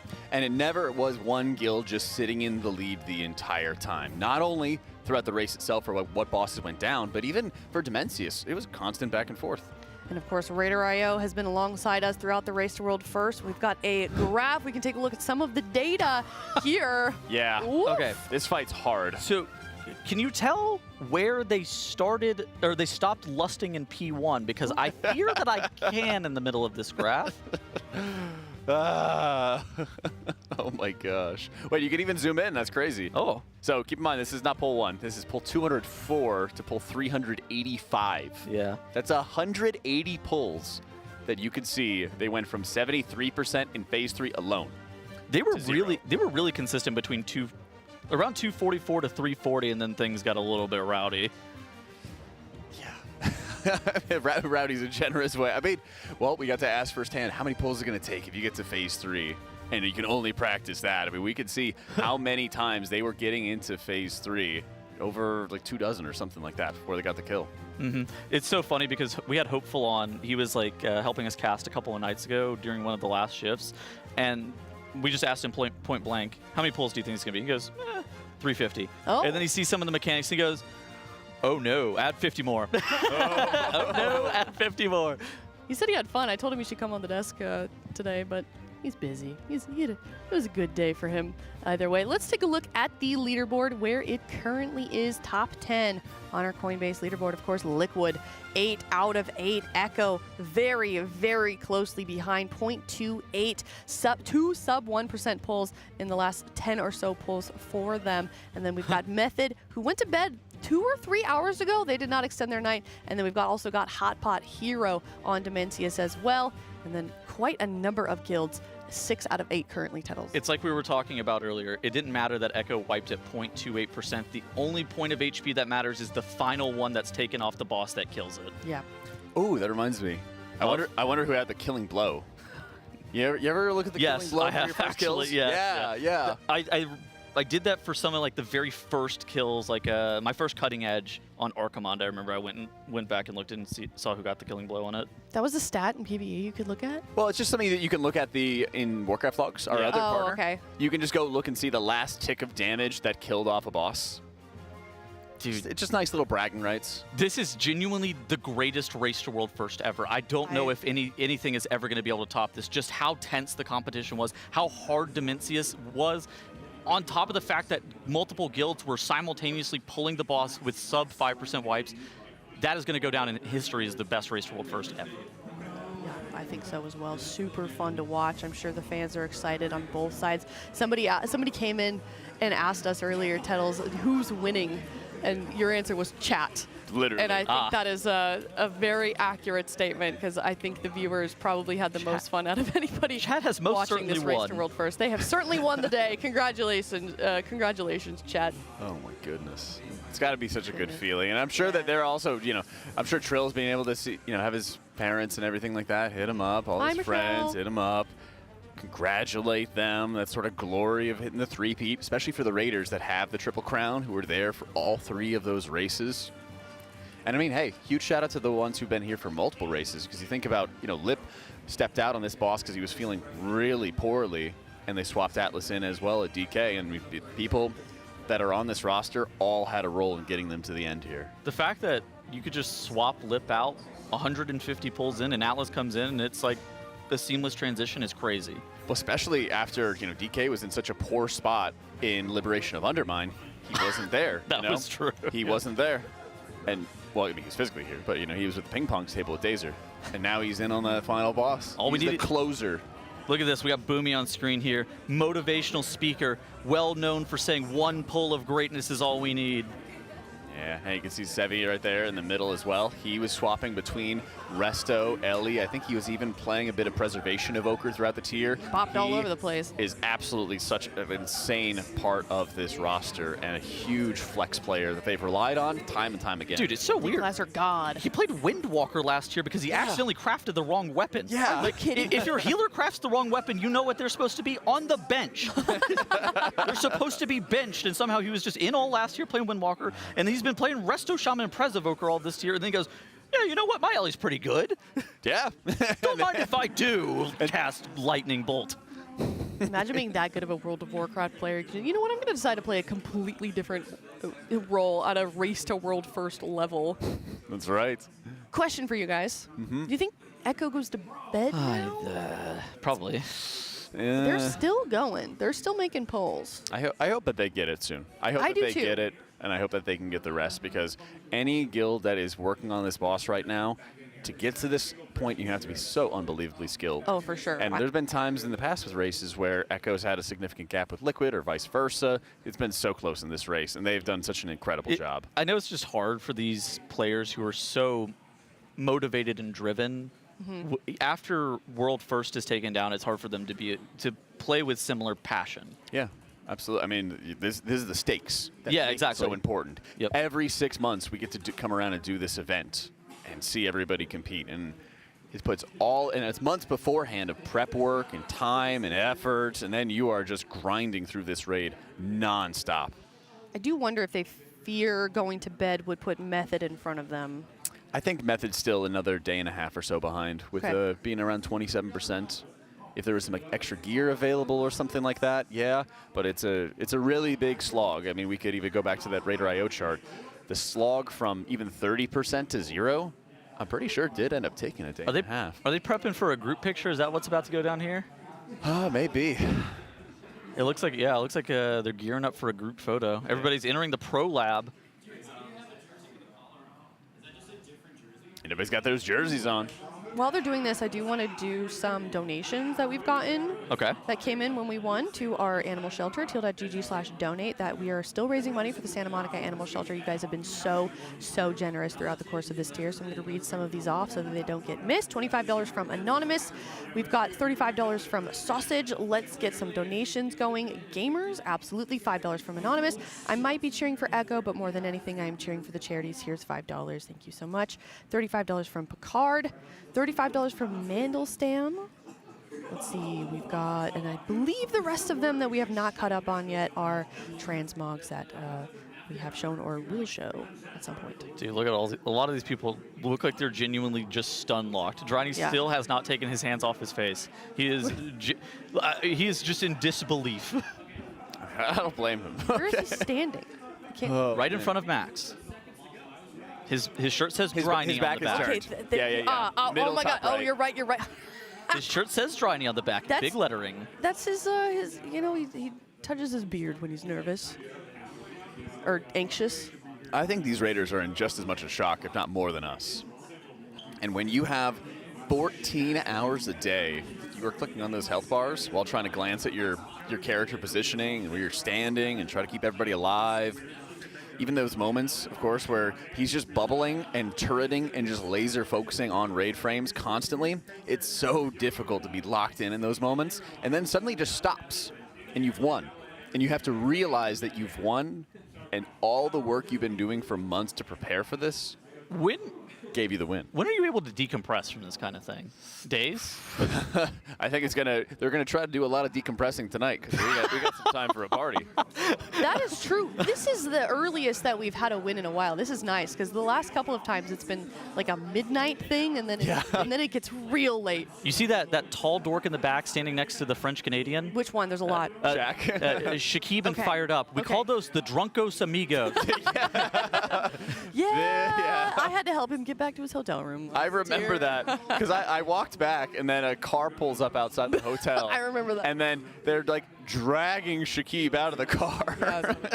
Me and Steve, you know what? He deserves it. He does. Blow off a little bit of steam. They all do.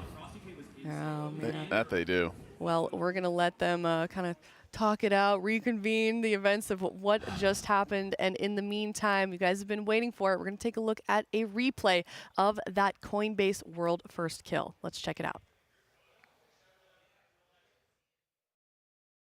5, 4, 3, 2, 1. Come to me. Accept.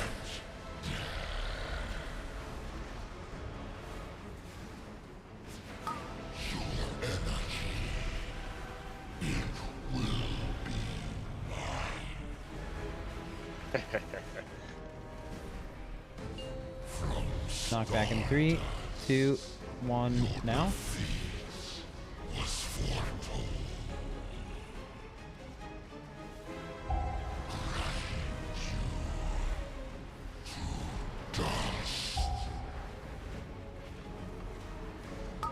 Fuck with these ads. Fuck these ads. Finish them. Gravities. Back up. Alright.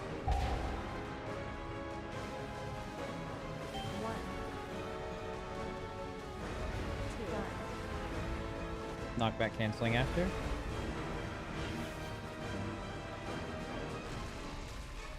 From stardust. 3, 2, 1, now. Ads.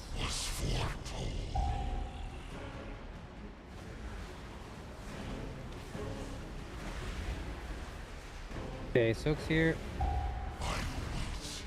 3, 2, 1, get in there. Gravity.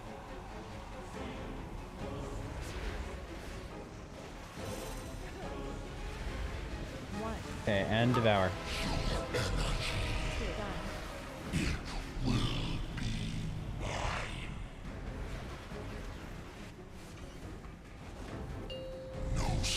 Knockback in 3, 2, 1 now. Watch out, we got an extra little knock there.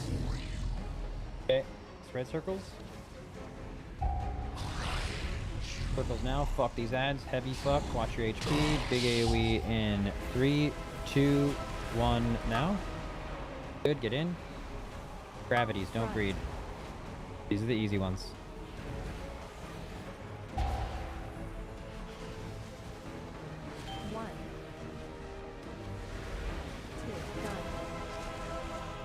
Okay, YOLO knockbacks after this. This is like the most illegal damage ever. Just do not die. Knock in 3, 2, 1 now. Shooters are coming out. Finger on the trigger.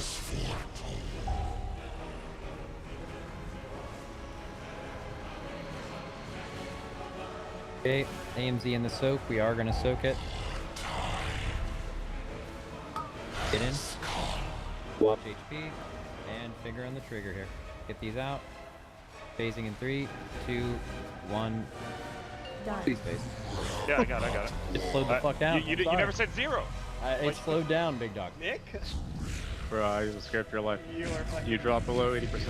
That's fair. Below 80% sketchy point. We're in Demensius' domain now. Forward and then left. So stay close Through the rock. and listen to me. Down the hole.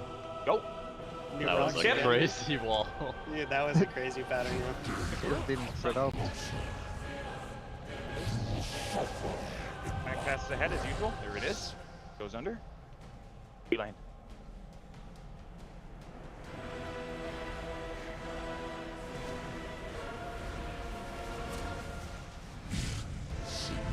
You're getting frontals in 3.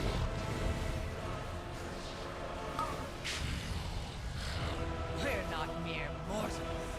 Show them our Going through and doing a line in 3, 2, 1, go.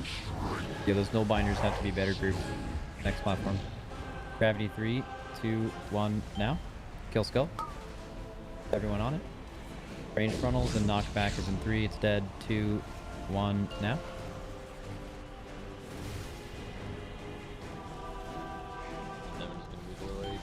That's fine. I will be fucking destroying him. Okay. We're gating and going to doing a triangle in 3, 2, 1, go. I'm pretty sure this guy is fucking getting destroyed, right? I feel I don't even do anything normally. That's right. Don't ever do anything except when you do a lot. When you do a lot, you do a lot, man. We're not done yet. Hey, did you know you're a mini goat? And try to stay alive. Thank you. You'll never be big goat just because of someone in.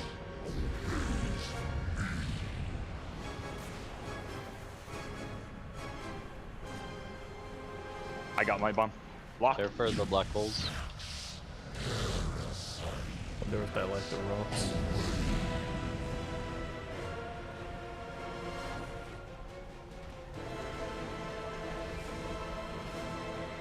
Okay, we're baiting soon. Baiting in 3, 2, 1, bait, go. Move. Kill his minions. Keep We're moving and doing a triangle in 3, 2, 1, go. Get in position. 3, 2, 1, now. Kill that ad. And we have knockback in 3, 2, 1, now. Bait now. Baiting in 3, 2, 1, move. Good. And we're getting a line in 3, wait, gating in 3, 2, 1, go. Get to the gravity spot. Watch HP, big boom. Wait 1 sec. Wait. Go. Okay, heal in 3, 2, 1, now.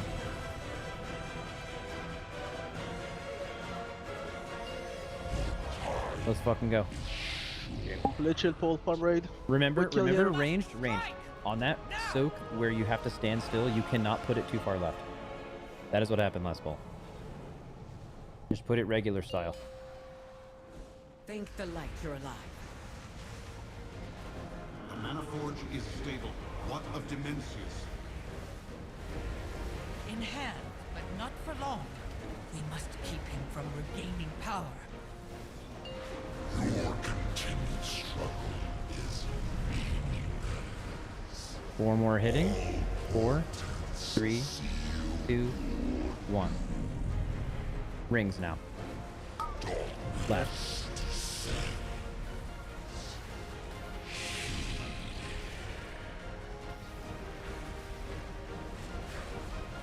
After 3 here, we're getting Devour.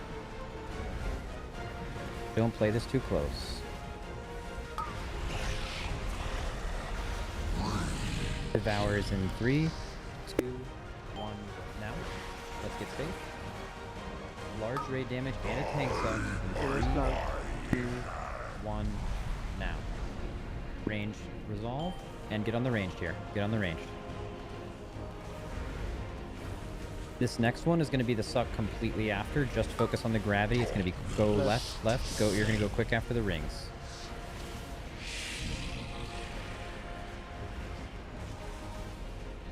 Okay, get hit by the second. Gravity spawning now. Get in your soaks. Gravity 2, 1. Don't get pulled into a planet. Perfect. Same thing on the next one, tank. Your angle was fine last time. Range, don't go too far left on this next gravity soak. Stack up for rings. Right?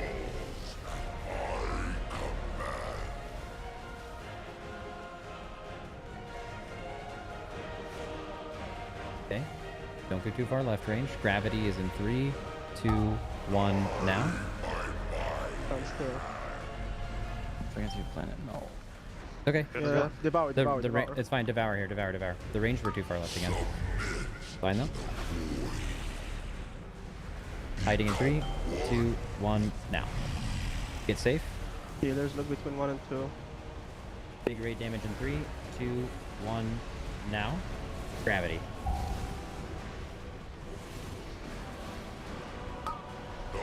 Getting sucked in 3, 2, 1 now. Go for rings. Go for rings. Right. Be careful with your movement. Get close to it. Get close to it. Good. Get hit by the second ring as soon as you can. And back up. And then back up. Gather. And now plant in front of the boss. Remember, when I say gravity counting down, you pick a planet. Gravity in 3, 2, 1 now. Suck in 3, 2, 1, suck. Look at the planets, or look at the rings. Press Zenni and rings. Right. You gotta touch it instantly. Get close. TD me, Nick. Good, just dodge, guys. Get hit second immediately. All Percy's Hellstone. Press THD. Get back. And back up. THD, Atlas. Leave Timber dead. Let's fucking go! Let's go! Come on. Look at one. Look at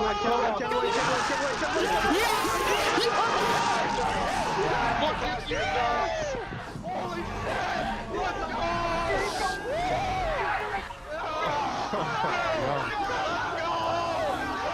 Let's go!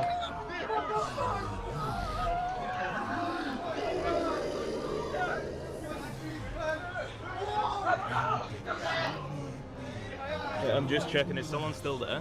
So that was world first, right? Yeah, it's world first.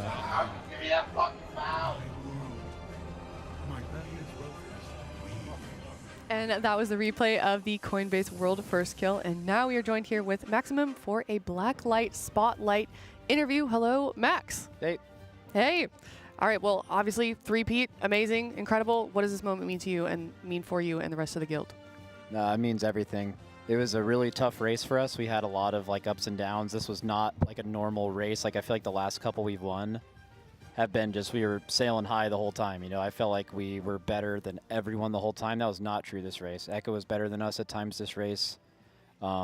We had some weird stuff internally, just not very prepared, trying to get our motivation up. It changed this week, but yeah, it means a lot because that can still happen to you and you can pull through and still win. So yeah, it means a lot. It was crazy when I said this on my stream, but I didn't even know how to feel. Like we've won races and I've been happy before. This was a different level of that. It was almost like I can't believe we won. It was so close. Then we knew how close they were, right? Mm-hmm. It was my heart was gonna explode. The whole Yeah. Yeah. I mean, we had this 4 or 5 minute break. Can you talk to us a little bit about what went down there? Was there certain conversations that happened? What you guys come back from a break and then it's dead?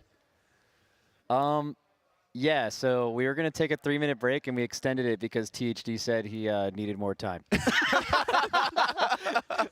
Oh, okay. So talking about the earlier bosses that we saw this week, I mean, you kind of talked about it in earlier Blacklyte spotlights where you just kind of flipped that switch from reset 1 to reset 2. What really, was there any catalyst to it, or was it just everybody started firing on all cylinders? Because that kill right there, that felt very similar to Ansurek-esque, where you guys just were firing on all cylinders. All the players were just in sync with one another. And you guys had 20 people alive, and the boss is 15% 3 B-reses too. Yeah, that was a god pull. That fight's insane. When we turned it on, I mean, the first time we felt like ourselves was right after the reset. We got to Nexus King, and we very quickly killed it and made a ton of progression after the reset. And then perfect scenario, you kill the boss, and then, but even before it felt like that. But you kill the boss, then you get an hour to see the last boss and go to sleep. That's insanely ideal. Yeah. I would say then, and then every day for the rest of the race, we just woke up with a positive atmosphere and a confidence that we did not really, we were confident in the beginning, maybe too confident. Yeah. And it was really in that week when we were you know, maybe there was some doubt within the team of like, you know, like, are we still the best guild? And then we did that boss, and it was like, oh yeah, we're still the best guild. You extended your raid time by an hour last night. What were the vibes like whenever you guys elected to go to bed and just kind of show back up at 10:30 this morning? They were very high because I've said this in a previous interview with you guys where going to bed and being scared, and I'm not going to sit here and tell you that I did not check my phone in the morning and been like, I really hope they didn't kill this boss. But when I went to bed, I knew how well we progressed yesterday. I think we only went, you know, not too much boss percentage down, but it was so hard to do that like, and I felt like we had a positive. Anytime we are not tilting, we're not like inting in a phase for hours at a time, and we have a like positive atmosphere. We're seeing new things on the fight. We're problem solving well, and we do that for an entire day. I'm not afraid of any other guild logging on and doing better than that. I don't think another guild can do better than our version of that. Yeah. So if we had like a bad day yesterday, I would have been like super freaked out. We played an extra hour because we were still having good pulls, and we felt like we were pretty close. Like, could we have killed it last night? I mean, it took us a long time today to kill it, but we were like chaining P3s. Right. So it's kind of hard to go to bed when you're chaining P3s, and also imagine you go to sleep on time and then someone does kill it. Yeah. And then it's like, why wouldn't you have given it that little extra effort? So there was a little bit of a difference in strategy from yesterday to today where you guys started sating your healers, where you were allowing them to bloodlust in phase 3. What kind of thought process was going on there? Was it just the heal check at the very end with the rings? We talked about it yesterday, but we didn't implement it. Bubba brought it up today when I was fully focusing on our raid, and I have no idea. It's possible Echo actually did that and we yoinked it.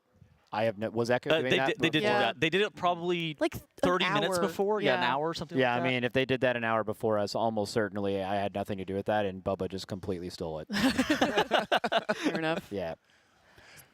You go. No, go ahead. I was just curious. You guys had to split some of your raiders in the EU office. If you guys had to make any adjustments in regards to that.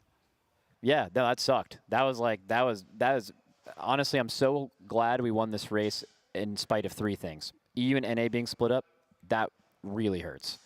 Dryny getting our entire guild sick. Patient 0. Patient 0, yeah. Yeah, if we would have lost by a couple hours and everyone was sick, like, you play so much worse when you're sick. So, like, that, and then also absolutely throwing Fractalus. Like, if we would have lost, I would have felt so bad for Fractalus for, like, the rest of my life. So I'm, like, really happy that that didn't happen. Yeah, EU and NA sucks. I really wish they were here right now. I want to hug all of them and tell them how important they are to what we do, but I can't. That sucks. I hope they have a good meal tonight, and we'll see them when they get back. Yeah, they deserve that, Jack. No, it's all good. You didn't have a question? No, you covered what I was going to ask. Oh, awesome. I've got a couple more. Were there any players in particular this tier that stepped up to the plate that surprised you that you want to give any sort of mention to?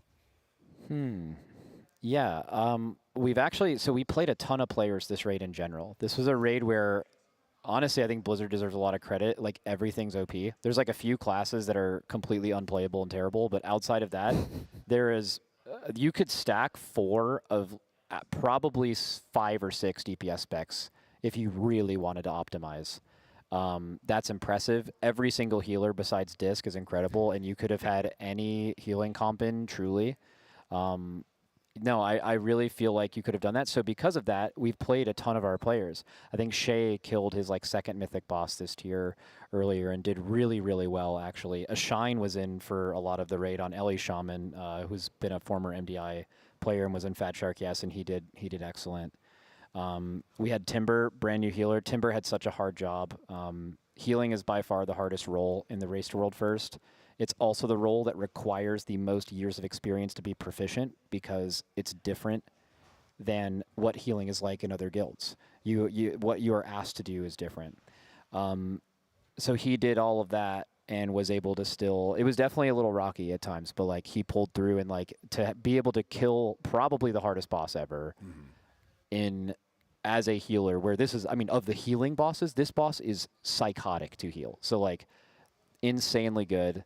We had plenty of other players. We had our analysts did great. I'm trying to think of like more new players we had. I feel really bad if I leave anyone out, but there was definitely a lot of people involved. Yeah. Now, having walked away from the War Within, winning all 3 tiers, is there anything that you're going to move into the next expansion, that any major takeaways that you've kind of had, learning lessons from the War Within? I mean, we're gonna do a post-mortem for this race, and I'm sure we're gonna figure out why we were just not super prepared early. Like, one thing I know next year is I never want to feel like we felt again where we get to a boss and we're like, all right, well, where's our stuff for this? And it's like, oh, we have to make it right now, and then bug test it, and then all this stuff, and that wasted a ton of time. You know, ultimately that falls on me, right? Like, that I don't individually do those things, but like it's my responsibility to make sure it all works, and that just wasn't good enough this tier, so we would do that. Understanding that like Echo is insane. Yeah. Like, Echo's so good, you know, so like you can never, I don't think any of us ever counted them out. That's not really how the race works. You're not fighting directly against someone. You're trying to do something as fast as you can, and so are they. But I feel like they really proved, like, I legit felt bad that we killed that boss. Like, I can't know what it would ever feel like to wipe that low multiple times and then lose. They deserved that win every bit as we did. So yeah, I guess going into next expansion, maybe all the chatters can learn next time a few streamers' names you know of join another guild, and everyone starts saying like, oh, like it's all about method now, and like Echo, those pre-tier polls were a thing, you know, like the community really, forget the whole 3-horse race thing. People thought Echo couldn't win, right? Like, if anyone should take anything going into next expansion, is that guild had like a bunch of new players this raid and were absolutely crazy. So that's true. Yeah. Awesome. I don't have any other questions. Do you guys? No, I don't. Any final shout-outs? Anything you want to say before we let you go? No. All right. Well, congrats once again. We'll let you go celebrate. That was the Blacklyte Spotlight with Max, and congratulations once again to the entire guild. Whew, what a day. Yeah. What an event. Oh my what an event. God. What an expansion. Was this day 12? This was day 12. Oh what my day God. is it? Saturday? It is Saturday. Yeah, I think so. The days are kind of blended together. A little bit. It's crazy. I mean, every single race, it starts out kind of the same. You got a bunch of days of splits. Then this tier, we had hard mode Tazavesh, which they went dark for because they didn't want to get too nervous, I guess, while doing the hard mode Tazavesh.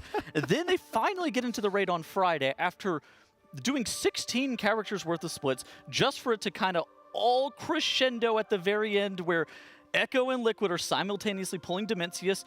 Echo has multiple 0.2% wipes, and Liquid is ultimately the most clutch at the end of the day. Crazy finish. Whew. All right. Coming off the back of the break, and then also the knowledge that Echo is that close.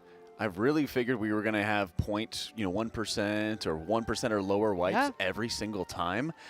For both guilds, before the kill ended up happening, they went from 3% to 0. Yeah. Off the back of a huge break, off the back of some like a rough phase 1 wipes as well, off of the stress and like the knowledge that your opponent is about to kill the boss or could kill the boss. And that has to like weigh on you super heavily, because just the pressure that they had a 0.2% wipe, and you're like, oh no, could we have a 0.2% wipe? It would be so heartbreaking.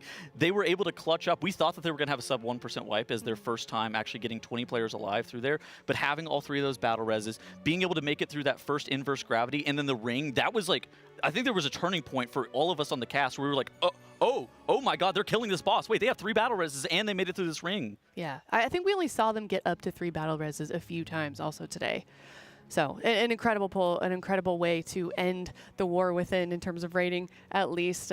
Anything that either of you would like to say before I send us out? I'm gonna be serious. I'm gonna be super sad that the Race to World First is over, because that was a lot of content over a lot of days. I'm really bummed. It certainly was, Tuddles. It's overwhelming, I think, getting into that, like being able to see all your friends again, being able to hang out with everybody again, and then the race just like blitzes by in a heartbeat. Yep. It's kind of like whenever you have to go back to school at the very end of summer break. Yeah. And you're Such like, a good it's way like to the summer night is ending. It's like the night before you're going back to school, and you're like, man, that was sick. Yeah. Looks like my summer vacation is over. Hmm. And I'm glad that Max mentioned the nuclear difficulty and gave like the shout out to the healers, because that's most of what I'm like watching for as we're going through a lot of the attempts, and just seeing the stress on each of them to make sure that they're living, make sure that they're. No, hang on, I'm talking about healers for 1 second. Come on. can't tee it up in front of me. They're making sure that they're surviving. They're making sure that they're hitting their timings. They were even shifting a lot of their timings to make sure that they had things for the very last possible second. It was just insane. Healers aside, do you think Max is gonna eat or house another cucumber raw? You know, if we had any in the building left, maybe. I think we do have one back there that we could potentially give him. So in the event that he's streaming tomorrow, maybe check in on that. Oh, are we checking? Oh, look at that. Thank you so much. All right, we'll make sure Max gets this. In the meantime, we do have some giveaways that we are still doing, and you guys still have a chance to be a part of. And I'm going to give a mention to all of those. Alienware, of course, one of our sponsors for the Race World First, giving away 3 monitors, 3 27-inch QD 4K OLED gaming monitors. Teal.gg/Alienware RWF. Which one? Cucumber. You want I was like, you want my Q card? Yeah, you take that, and I'll go through these. Is it your emotional support cucumber now? Oh no, he's trying to get it. He's clip farming. All right, Philips Hue, Teal.gg/Hue. 10 people can win a Philips Hue starter kit. That is 2 E26 60-watt light bulbs plus a dimmer switch. Teal.gg/Hue. You can go to RWF15. Use that code checkout for 15% off. And the last one, we've got My Blue. Win one of 10 signed Teal jerseys or some Teal merch coupons. Teal.gg/Blue RWF. I don't want to touch that. Come on. Okay. Come on. It's a team effort. All right, what are we doing? And trifecta! Yay! I've got one more. Hold on. Teal.gg/Zenni. Use the code Team Liquid for 10% off. And of course, shout out to all of our partners for the Team Liquid Race to World First. Of course, there is Coinbase, Alienware, Philips Hue, Blacklyte, Monster Energy, Zenni, RaiderIO, Wowhead, and Warcraft Logs. And we are still taking donations for the Santa Monica Animal Shelter at teal.gg/donate. Thank you, everyone, so much. Thank you to everyone involved. There are so many people working behind the scenes as well, from production to employees here in the building, as well as so many others that worked so hard this entire expansion. So on behalf of us, thank you everyone for being a part of this, and we will see you in midnight. Goodbye.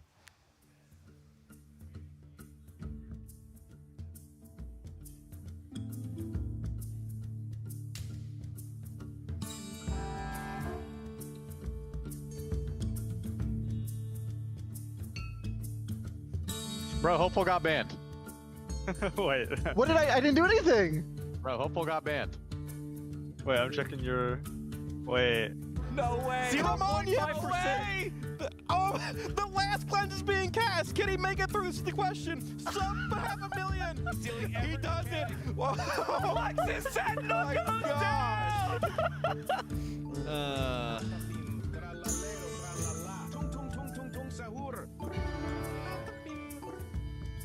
Yeah, I think so too.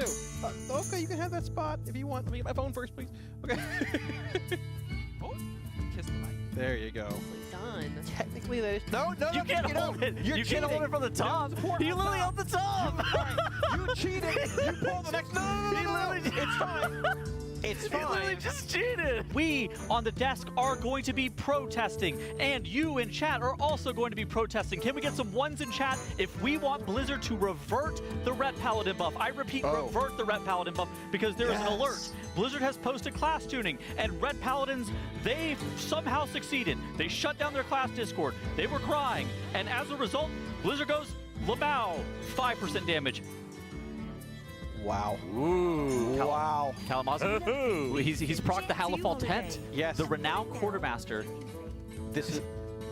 Hello? This is the Halifal tent, the clown tent. That, listen, McDonald's. That is Grimace from McDonald's right there. If you got like a main hand in your vault and you need an off and you're crafting an offhand, you know, you're casting some spells, you've got your. Just still got it. We've all got a little bit. It's happened! Disaster strikes! I think what we've got is an elitist tank who's inviting willy-nilly so that he can ego check onto all these poor people, going, why didn't you kick? When he could have just gripped everything together. Were you talented into Gorfin's Graph Dranos? Your Honor, that is a DPS loss. A DPS loss is a tank? Yes.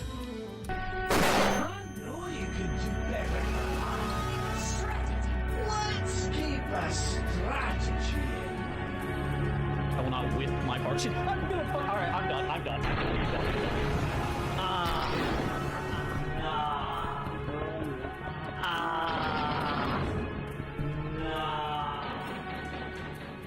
Good evening, everybody, and welcome to Race to World First, presented by Coinbase. I'm Ken.